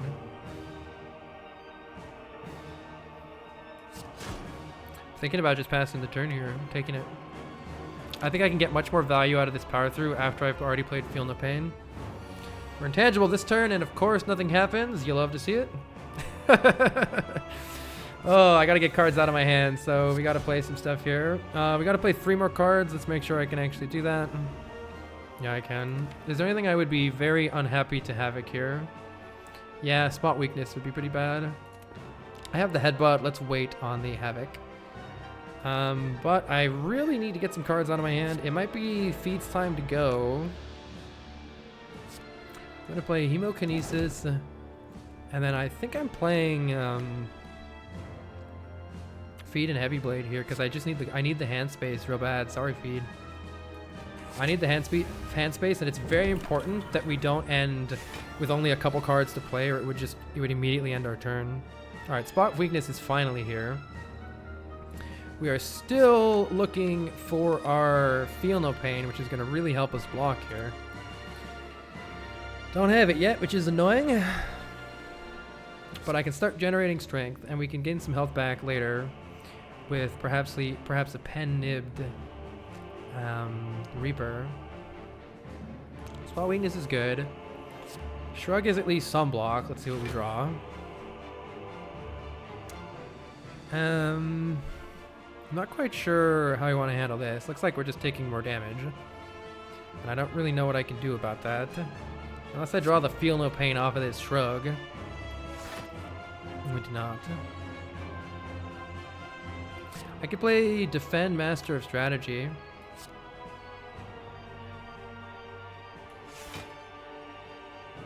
I don't know if it's worth it. At least I get to know. Yeah, it is worth it. Because then I can play... Actually, do I want to play this right now? Maybe it's better to save the Seeing Red. If I play the Seeing Red, then I can play the Feel No Pain, and then I can even... Yeah, and then I can block more. That sounds good.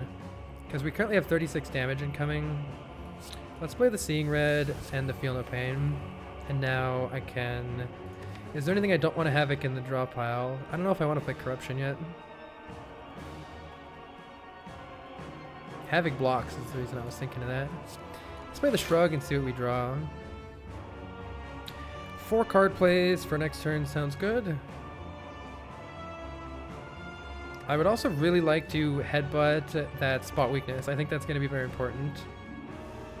So I don't want to play too many cards here.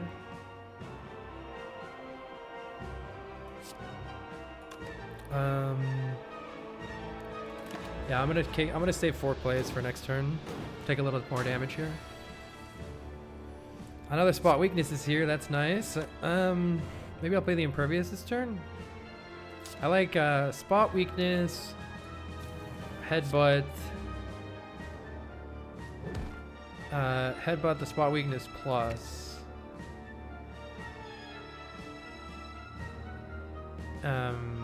Wait, maybe I'm running into an issue here. Am I even going to... Well, I'll save it in my hand. It's fine. And then I think I'm going to play Anger Impervious here.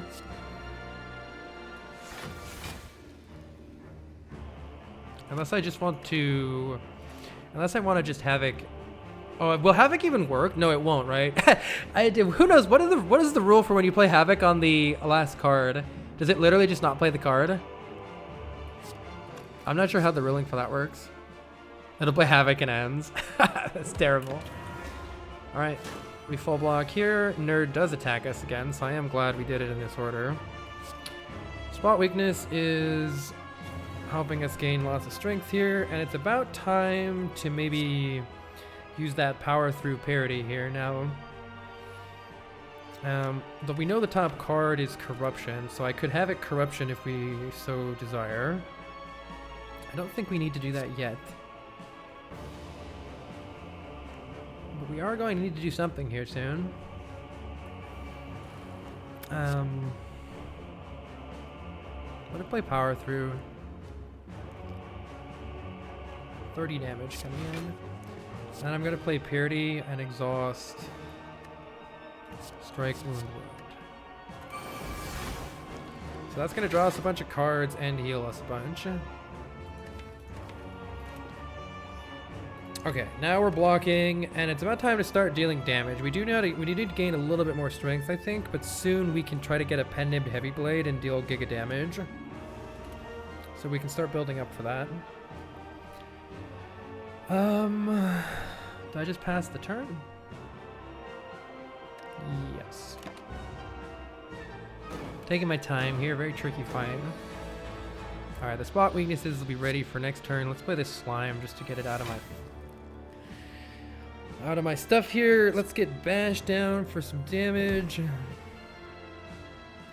And just get attack cards out of my hand. I could get rid of this Whirlwind, but I'm a little worried. Wait, can I play 5 cards next turn? I think I'm going to play Whirlwind because I only want to play 4 cards next turn, but I haven't really thought it through, so good luck to us. Spot weakness needs to happen. Spot weakness.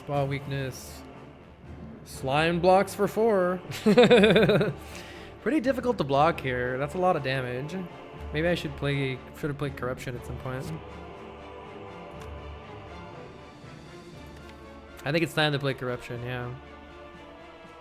It's tricky. Tricky.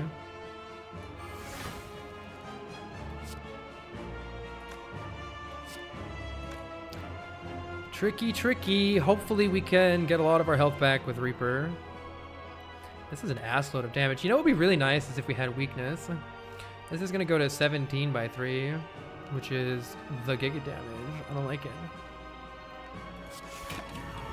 Oh, it goes to 18. Why was I wrong about that? I don't know why I was wrong about that. Okay, at least we have a nice turn off here. Because I'm vulnerable, that's why. We want to use Reaper to gain back a bunch of health, but we want Time Eater to be vulnerable for that to happen, if possible. Draw pile contains Headbutt, which would be good to have.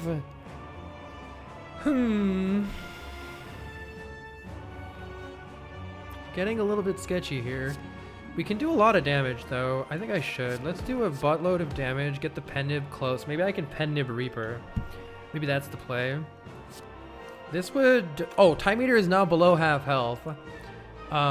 So we either want to go for a kill next turn, which... Blood for Blood, Heavy Blade. I don't know how much Heavy Blade is going to deal. We have 21 strength. That's an assload of strength. It deals 21 times 3 plus 14. 21 times 3 is 63. So it's like 77 damage or something with Heavy Blade. I don't think it's going to be enough for us to kill. I think I'm just going to Pen Nib. Oh, with Pen Nib though, maybe. But I would like to Pen Nib this Reaper. Maybe that doesn't matter actually. Wait, this is the second boss?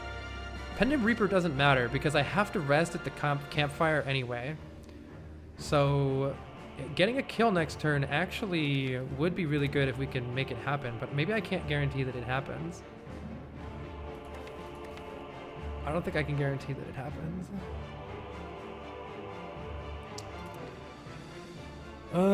Let's see. This is doing 41. I guess we can see what I draw and then go up, base it off of whatever I draw. In that case, I'm probably playing Hemokinesis here. And let's just see how it goes. Let's just see what we draw. I could Havoc now to increase the odds of getting the Heavy Blade, because the Havoc is unlikely to hit it. And then it'll allow us to draw an additional card. But there's a bunch of bad hits too, like any of our block cards. Let's just wait. Let's see what we draw and then play from there. We did draw the Heavy Blade. I was really hoping we drew Bash Heavy Blade. Oh, we can't. Oh, no, we can't draw Bash. So I can play... So Heavy Blade is going to deal 77 times 2 damage once I play one more attack. So what if I Headbutt... something powerful, like the Hemokinesis. Let's just say Headbutt deals 30, Time Eater goes to 168, and then we deal 100. We do 77 times 2, which is 154. And then any other attack kills at that point. But I don't have another attack, right? But I can headbutt an attack and then havoc it, and that'll kill. That'll kill. So I'm pretty sure we play headbutt, headbutt it, an attack, play heavy blade, time meter will be at like 10 or 15 life, and then any attack wins. And then we'll heal to full. We won't, do I have feed? No, I don't have feed. Okay, let's do it. Headbutt. I don't think it matters which attack it is. I think any of them kill, but yeah, any of them kill for sure.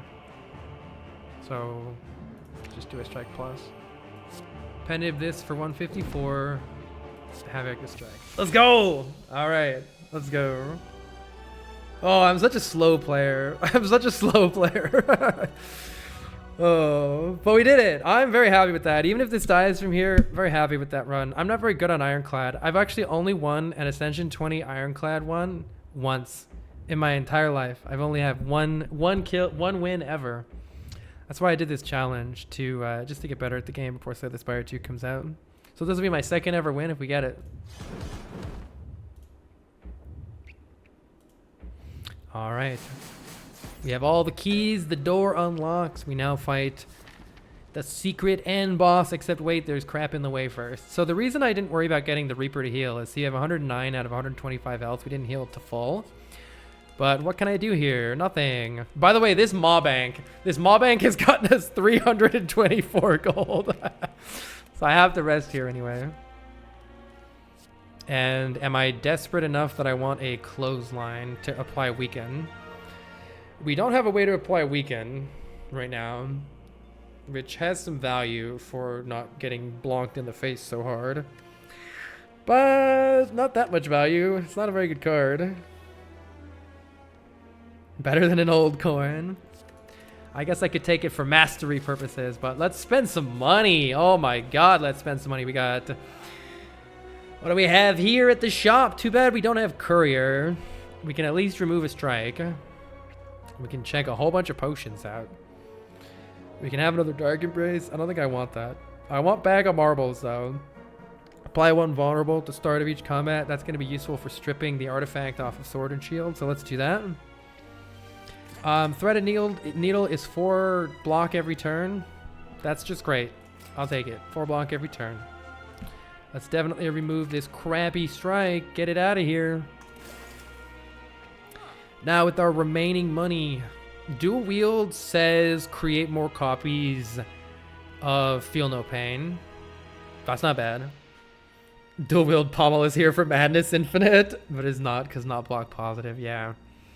I had thought of taking Pommel Strike to try to hit it with the Madnesses. Dual wielding Feel No Pain is pretty sick though. It could help us in the hard fight, that's for sure. And we might need that help. As far as the potions go, we're guaranteed a potion after the next fight, so I'm almost feeling like we're gonna take a bunch of damage, heal it up, get a new potion into the heart. I don't know. Maybe I'll just keep what we have. 2 strength is whatever. Maybe Liquid Memories is better because Liquid Memories is at least like 4 strength from a... Yeah, maybe Liquid Memories is better than Strength Potion. But I don't know about this dual wield. It only is 1 extra copy, right? For dual wield minus.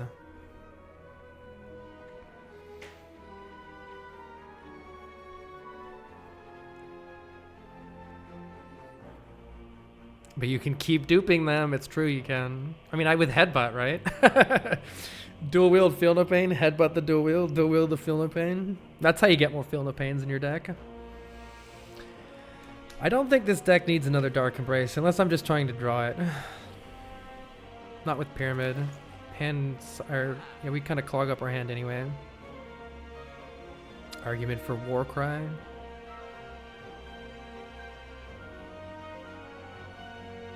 I don't think so. Pit Plus, maybe. It's 8 a.m. for you. Good morning, Kyber. Mind Blast, but we have 34 cards in the deck, but... let's see. I am going to, instead of the Strength Potion, I think I'm going to take one of these Liquid Memories. Let's take the more expensive one. And it's just a question to me whether I buy this dual wield or not. I'm also worried about the dual wield doing nothing. Mind Blast sound crazy. It deals damage equal to the number of cards in your draw pile. I'm doing it. Let's go. All right, first we have a very difficult fight. The sword, the Spire shield, and the Spire spear, not sword. Oh yeah, we apply, on turn 1 we apply vulnerable and we apply weakness. And so they have 2 artifact normally, but we immediately strip both of that off. Turn 1 is kind of suspicious though, and I'm worried about turn 2. Good luck to us. We have too many crappy attacks in our hand. At least I will get some of them out of my hand here. That was like all of our big attack cards in the deck that we don't want to see early. So see, it puts 2 burns on top. Oh god, here we go. It puts 2 burns on top. And then that means we only draw 3 additional cards, which as you can see is problematic here. Fortunately, we didn't draw our Feel No Pain. So no matter how you slice it, we're taking some damage here. We're going to hopefully just try to heal it back.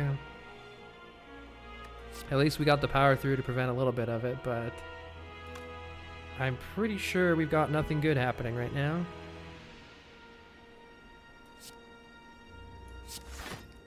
And I think I'm using Purity to get rid of the burn in these 2 wounds so that I can draw more cards next turn.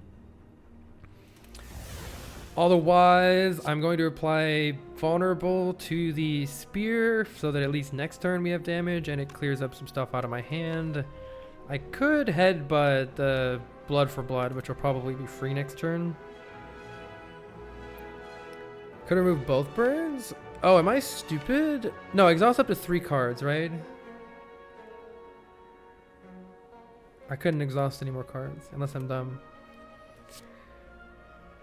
Let's see. Oh yeah, the burn discards itself. If you're wondering why I chose the wound over the burn, it's because the burn discards and the wound doesn't. Question now for me is if I want to play either headbutt or feed just to get it out of my hand. I could headbutt the power through, but that's kind of suspicious. I don't think so. I could headbutt the blood for blood. But am I going to take even more damage? I need to get through this deck. So I say I just take it all to the face. We're taking 50 damage here. Ow, ow, ow, ow. But blood for blood is going to be free. Dual wield is here. Insanity. I could draw something with Shrug. I think I just want to get deeper into this deck. We're going to want to turn around here and then take a bonk in the face, but it's not going to be quite as bad as it looks. Though it will still be bad.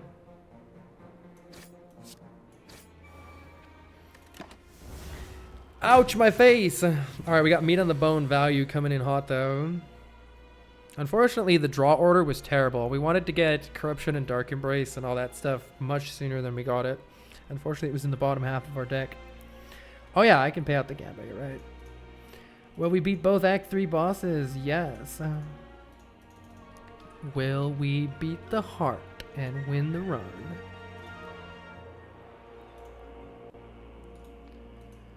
Alright, what can we do here? Disarm is good value on this nerd. Oh yeah, you know what we wanted? We wanted Corruption and Feel No Pain like 20 years ago, and Impervious. Dude, look at the Feel No Pain, Corruption, Impervious sitting on the bottom of the deck. Oh, you love to see it. Let's see. I think we're gonna have to Havoc here and just do some YOLOing. YOLOing sounds good. What do you have for me, Havoc? Unless I want to headbutt something and Havoc it. Is that giving me any value here? We have so much damage coming in. I think the power through is a trap. I could play Dark Embrace first to draw more cards. That could be really important. Let's play the Dark Embrace. Draw more cards. And then Havoc will draw us a card. Spot weakness, alright. Madness is okay. Draw us more cards. I'm definitely playing the Disarm. That draws us more cards. And then we need to turn around anyway, right? Corruption is finally here. Maybe Madness hits Corruption. Come on, Madness! Let's see. Is there a smarter way of doing this? We do have a Liquid Memories.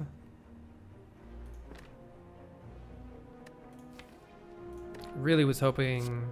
Oh no. It's kind of...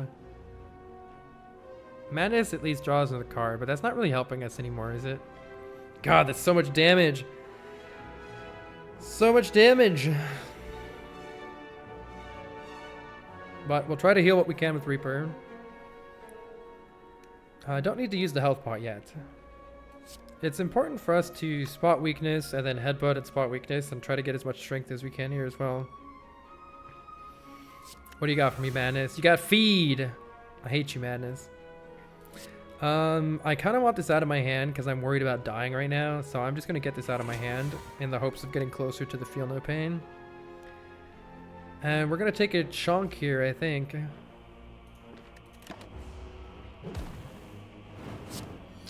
Oh, I forgot the burns go on top, but at least we're intangible this turn. So we definitely need to spot weakness.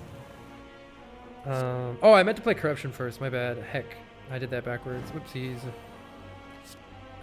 Let's see what we draw. Feel No Pain is finally here. We're going to dual wield the Feel No Pain. And then we'll worry about those next turn. Let's get this out of my hand.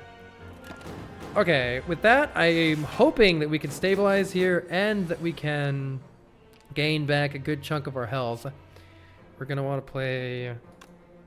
Actually, am I headbutting? No, we're going to play Feel No Pain, Feel No Pain. We're going to want to turn around here one way or another. Let's headbutt the spot weakness. Draw the spot weakness. Gain even more strength. There's the Reaper at last. Okay. Now we can block pretty easily for a few turns. We need to gain as much health back with Reaper if we can.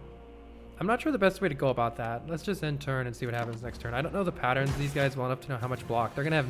That one's gonna have 99 block this turn. That's annoying.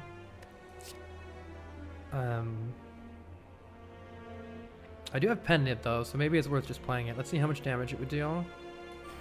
And let's see what we draw. I want to at least block a little here, so let's play a couple of these just to see if I can draw into... Bash isn't... Let's see, this is healing me for 32. I think I need to try to do better than that, which is interesting. Oh, dual wield Reaper! Good idea, good idea. Yeah, we have the health pot. I'm not worried about dying. I'm worried about how can I actually heal back to as much health as possible. Maybe I need to dual wield the Reaper. Get back to the... But I'm also worried about dying and not winning the fight, so that's an issue too. I don't want to run out of steam and then just die. It looks like they're not going to have any block next turn. I hope that's a true statement. In which case, next turn, Reaper heals me as is for 74. I think that's enough health. I think that's enough as is. So how about I just Pen Nib the Reaper next turn and we don't do anything else this turn other than full block. And I'm already full blocking, I think. This is 24 plus 18. I need one more thing for full block. I really hope it's true that they don't get blocked next turn. It doesn't show any block. It doesn't show any block. Alright, let's hope it works. Good, they don't have any block. Alright, cool. It would be... Oh, never mind. Our draw pile doesn't have anything else to help us gain anything else off of this Reaper, so let's just do it. It's only 60. But 60 is pretty good. I guess I could have waited and found something better than that, but I'm happy just getting out of here with my life at this point, which I believe involves bashing you and then slamming you with this heavy blade. Good sir. Let's play Seeing Red. Yeah, Blood for Blood. Go to Master Strategy. So I think I could have, in the end, I could have gotten out of this better than this, but at least we're out without too much trouble.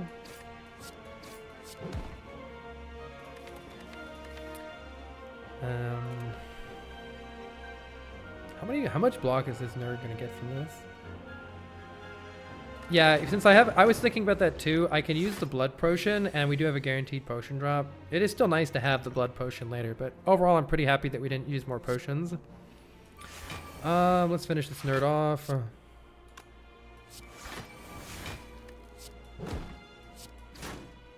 Pen nib on 9. Oh, incense burner is probably fine here. Yeah, it should be fine here. I just don't want it on the oops, I did that wrong. I thought that was gonna kill it. Shit. Well, I fucked up the pen nib. Oh well. My bad.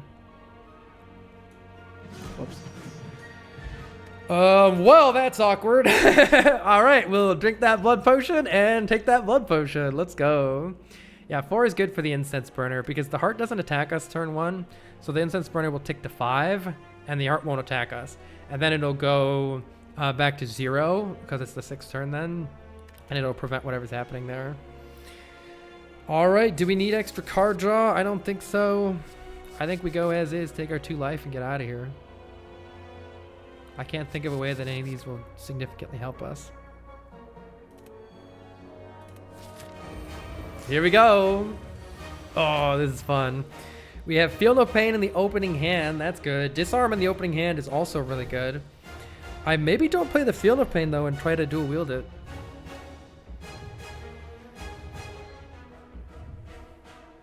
What is this cow whirlwind? What? Definitely gonna play Disarm. That's kind of huge. We hope that next turn is the big hit. Heart will attack us 2 times before buffing again. One of them randomly will be a multi-hit, and Disarm completely prevents the multi-hit from dealing damage to us. So there we are.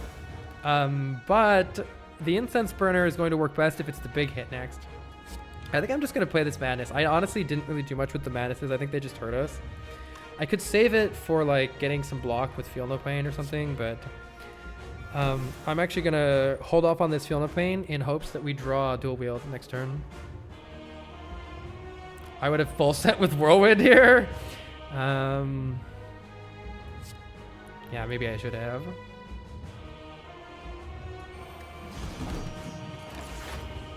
Maybe I should have. Make better use of. Oh, this is perfect order. I got very lucky here. Because there's only 1 damage coming in, there's no need for me to do anything at all and that means that the disarm is going to cover the next time too. So that means I can actually kind of camp here, and dealing damage is good, but I think mainly I'm looking for just more card space in my hand and trying to get dual wield. Spot weakness is here, and then I can headbutt it. That's good too. And you can see 0 damage coming in, so that's very good. Let's see what we draw with our shrug. We can play spot weakness, and then headbutting the spot weakness, actually I should have waited on the shrug for, because now I can't. 0 times 15, yeah. And Devolve with Akabeka bonus. Yeah, Suki, true.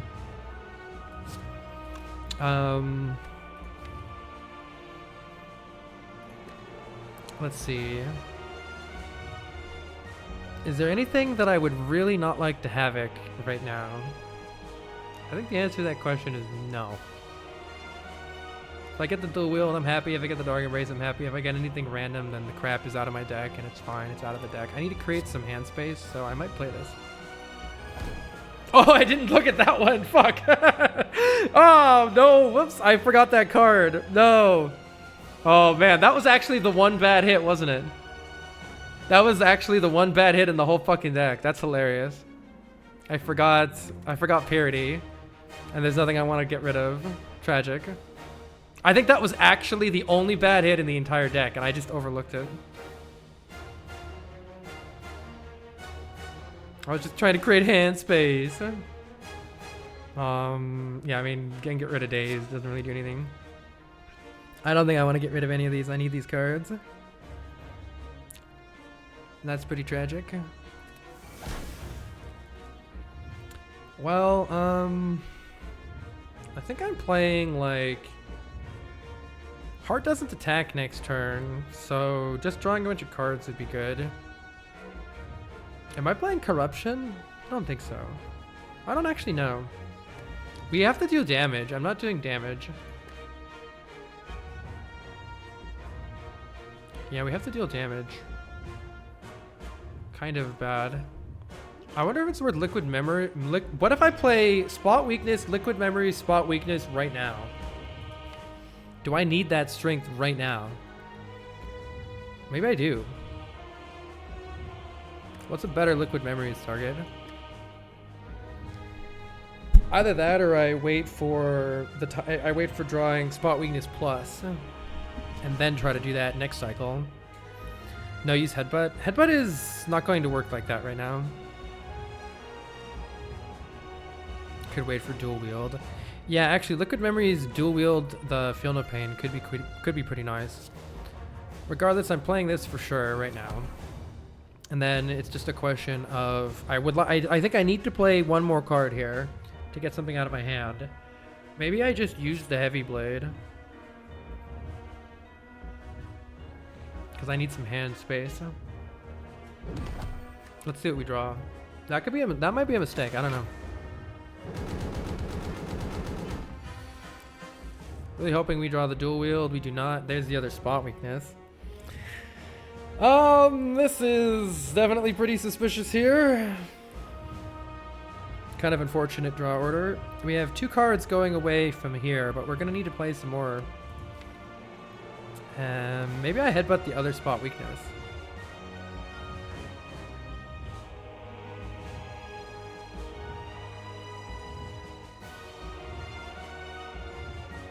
You have weakness.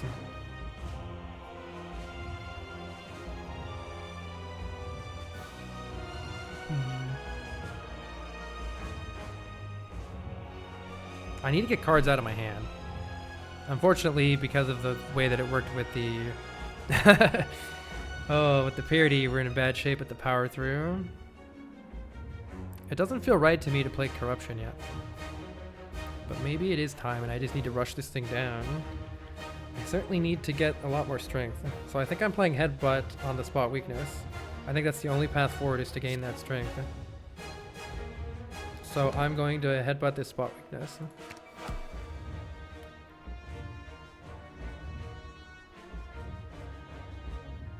Do I maybe need to play the Reaper or something just to get it out of my hand here? Reaper could help us heal later in a pinch, but having hand space is very important right now, and I don't understand any other way to get it. Unless I just play the Corruption. I could just play Seeing Red Corruption right here. Maybe it's time for that, because we're going to have a lot of damage coming in soon.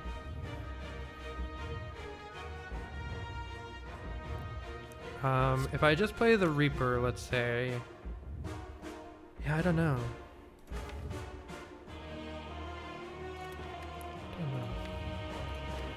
Kyo says, first time catching you live, playing your favorite Slay the Spire character. Wait, why wait on Feel No Pain? I'm waiting for the hope of drawing dual wield, and then dual wielding the Feel No Pain so I can get a lot more block out of all the cards that I exhaust with Corruption.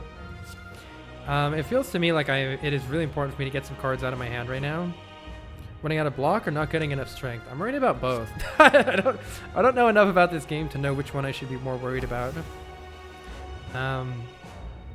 Yeah, I'm going to play one of these cards here so that I can draw more. I just don't know if it's going to be Reaper or Corruption.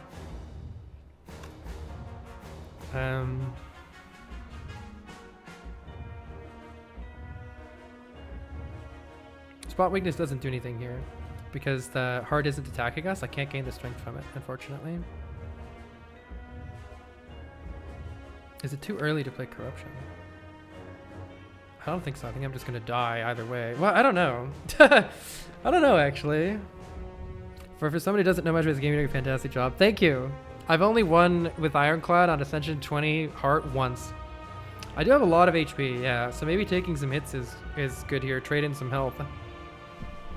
I just want to draw more deeper into the deck so that I actually get the stuff that we need. Which makes me want to just get rid of this from my hand.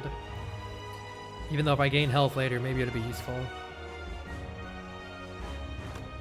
I'm going to play the Corruption.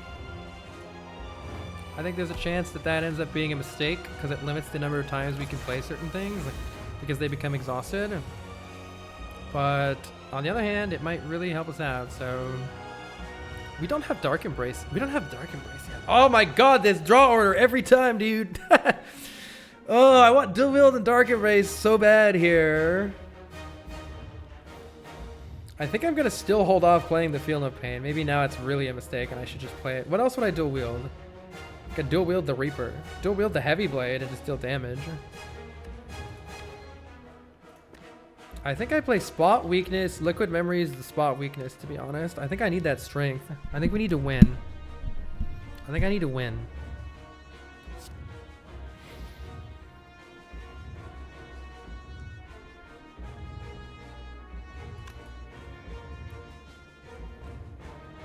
Oh, you can't. It'll... Right. It'll exhaust. Right. That's why I didn't want to play the Corruption. I remember now.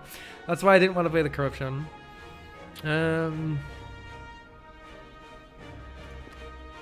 So, I'm just wondering if I play this Feel No Pain or not. Saves me a bunch of life right now. Maybe I just play it. What else am I going to dual wield? The Heavy Blade later? Yeah. I'm definitely going to spot weakness twice here. That's important. We need to start dishing out damage.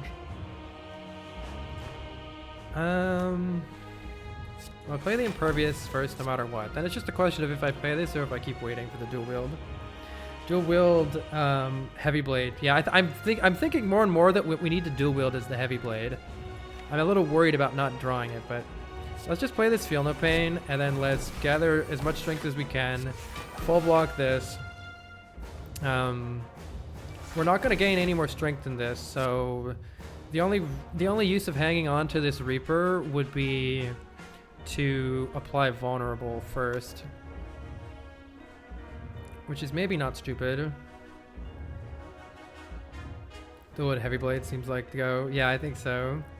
I'll save the Reaper for now, and I'm not going to play the Anger yet because I don't need to right now. But I am concerned. Okay, we can get a ton of block here. Is there something fun I can do with this madness? Blood for blood is good damage too. I need to get vulnerable on the heart, or just another way. I need to start capping damage like every turn. Actually, is what I need to do. I don't even know if I can do that though. But what's the best way to get damage here? I'm worried. Let's see if madness. Oh, it hit slimed. I still don't have. Man, I still don't have Dark Embrace. That's pretty sad. 60 damage coming in.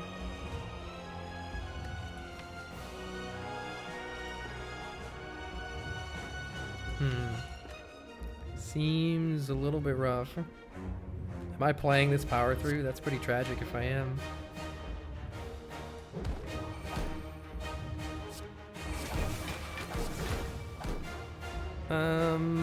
It's not taking a lot of damage. But what else am I using this power through for? How bad are the wounds going to fuck me is the question that I have. Red Skull is good, yeah. That's true. Red Skull would be, let's see. What's half of 129? It would be 64 that I need to get to. I need to get to 64, which means that I need to take an additional 44 damage. I actually maybe should have... I actually think it might have been the right play to block less this turn and get into Red Skull range. I don't know. If Burner will save 50 or 100. It's a Watcher unlock.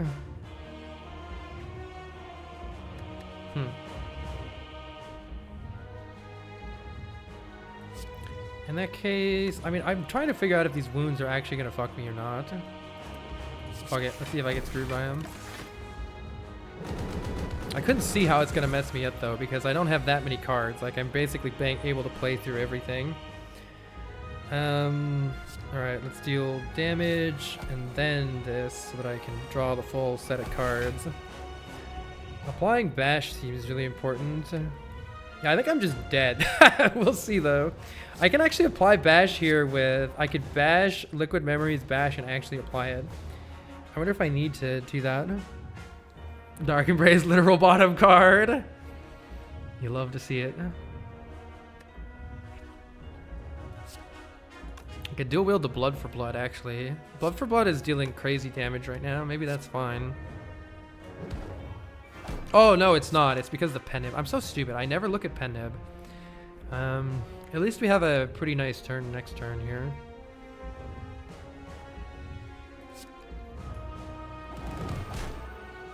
So right now, let's say I do 200 damage next turn. You can only deal damage in 200 damage increments. So I think that this is pretty good how we have it right now, assuming I can actually kill, because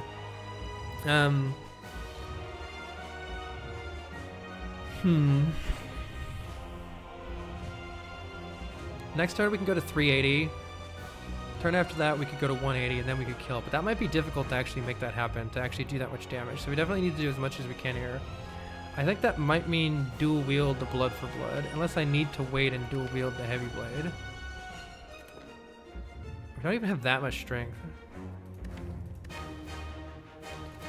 think I'm gonna dual wield this blood for blood right now.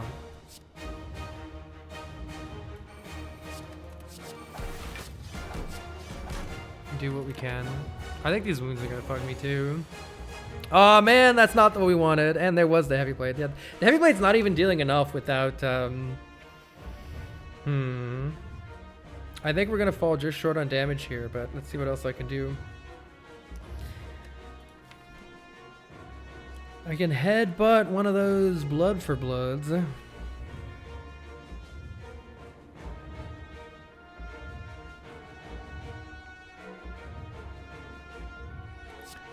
Is the Dark Embrace really important? Yeah.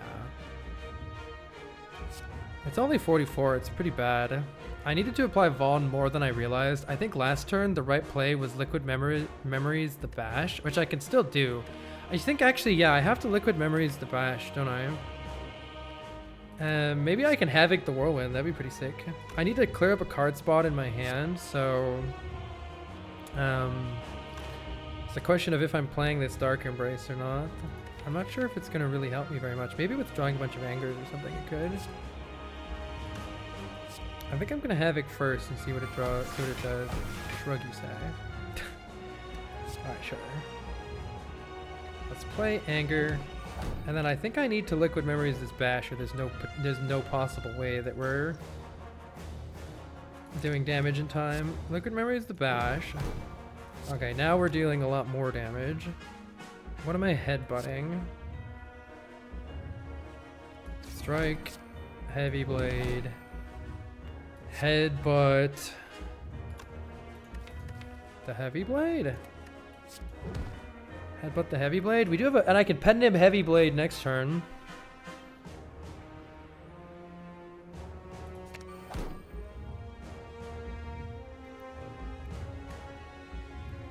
I am concerned. Alright, I'm concerned for the 90 damage coming at our face, so that's kind of a problem. Maybe I should play... At least we never die with Blood Potion and the Reaper. I'm trying to figure out how we can do the most damage possible here. We definitely want to Anger and then Pendib Heavy Blade.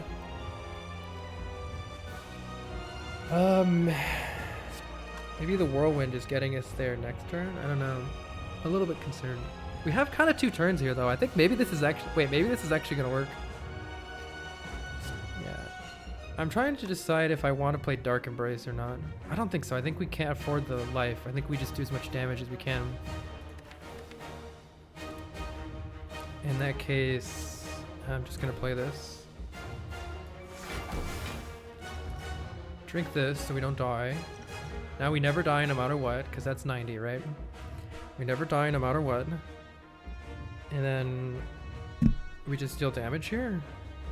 Maybe I should have played this. We want to play... Let's play Anger. Pendib Heavy Blade. Bonk. And then am I playing Reaper? Just to get it out of my hand? Or am I playing Dark Embrace? I think I'm playing Reaper. As much damage as possible here, and that'll help me take some tiny bits of damage later. I'm definitely saving the Whirlwind.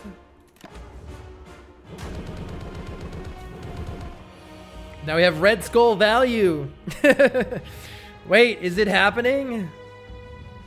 Now we just have to deal giga damage. Maybe I Blood for Blood. And then Shrug to play I could do blood for blood, headbutt the blood for blood, shrug to draw the blood for blood. But is any of that better than just whirlwinding? Yeah, it is. That's way better than whirlwinding. Getting practice for the sequel? Yeah. A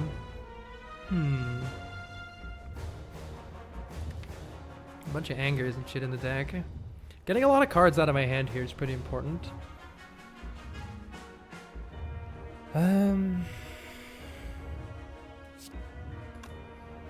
Getting bash is pretty important. That's the problem here, is that I don't have bash. I'm almost tempted to play Dark Embrace and then play Shrug to draw 2 cards. In hopes of finding bash. It might backfire. Nah, that might backfire. I'll just draw a bunch of angers and I'll be sad. So, let's think. Blood for blood, headbutt is 50 some odd damage. And then Shrug, blood for blood. That's only 80. That's only dealing 80 damage. But then I can play strike, cleave, draw a whole bunch of stuff next turn too.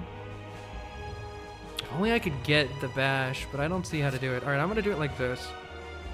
Blood for blood. Headbutt the blood for blood. Draw the blood for blood. Play strike. And now am I playing the... Yeah, I think we're there. Wait, I think if I just play the whirlwind, we're there. Oh my god, we're fucking there! Get him! Spin to win! Let's go! My second ever Ironclad Ascension 20 win. Let's fucking go. Let's go. GG's. I love this ending. Kaboom! Yeah. Oh, I gotta click. Wait, do I click? Or does it do it? Yeah. Hi, YouTube. Oh, let's see how this mod works. Oh my god, also 4-hour run. I'm so slow. I'm so slow. I'm not very good at Ironclad. I'm not very good at any of the characters, but I'm especially not very good at Ironclad. Cool. All right, check this out. Now the mod is going to do its stuff. Yeah. Let's see if I've set it up properly.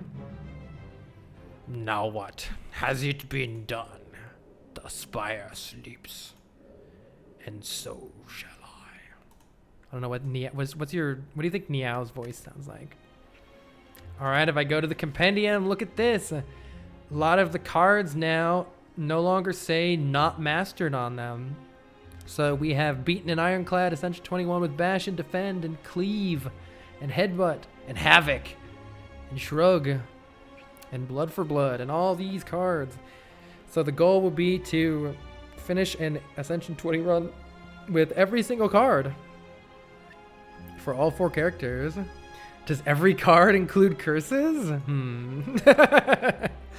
Unfortunately, yes. Pretty sure Niao speaks whale. Wednesday 28, I'm never very good at Ironclad. Well, I've watched a lot of Baylor Lord and Zeknar videos. That definitely does count for something. That definitely does count for something. Oh, that was really fun. What about Pride Curse? Oh, that's a curse? Literally any player admit they're good at this game. Challenge, difficulty impossible. So time for another 4-hour run. I don't know, maybe I should try to play faster, but I probably would have lost if I did. The hope is to get more familiar with the game so that I'm not so heckin' slow. Because right now I am definitely slow. Oh, look at this. It puts little stars next to all of the cards that we got. And since it's the first run, they all count. One more game, only faster. All right, GG's everybody. Yeah, Seymour says, good to go slow and verbalize for now. Shoutouts to our extremely useful madnesses. In retrospect, I would have not taken those madnesses, but it's good to try stuff to learn, you know? It's how you find out. I hate those cards. That event feels terrible because not taking them, you lose max health. Taking them, you take damage, and then you have then you're drawing crap instead of good stuff. Maybe the real reason that we never lined up the dual wield and the feel no pain was because we had madnesses. We just didn't have the madnesses clogging the deck. Sorry I missed a whole lot of stuff, by the way. Rob9159, they the 33 months. They say, Carl, hope all is well. Love seeing all the different games you've been getting to play. Me too, thank you. Thanks again, Count Viscount. Thanks again, Juz. Thanks again, Diabolic Soul. Thank you, Samet. Thank you, Lampshade. Thank you, Spooky. Thank you, Alpha 2. GG's Wingle. You learned a lot about Slay the Spire today. Hopefully you enjoy it, Kool-Aid. I really like this game. I like it because it's easy to get into, but extremely difficult to master. I find it, like, games never go the same way. I've been watching Baylor Lord stream for, like, over a year now, and you never get the same run twice. Super deep game, yeah.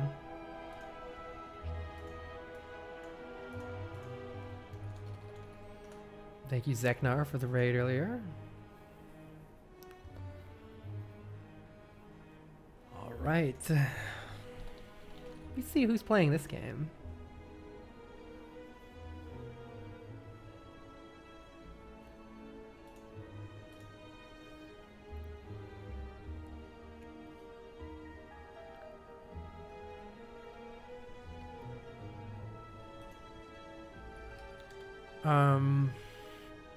Asuki, do you know anybody in the Spire community who might appreciate a raid? I know you're a little more familiar with it than I am. This is all prep for Slay the Spire 2. Yeah, and also I just really like Slay the Spire 1. Thanks for coming out, Waffle. I like watching games Carl likes with how into them he gets. Aw, thanks, Lynx.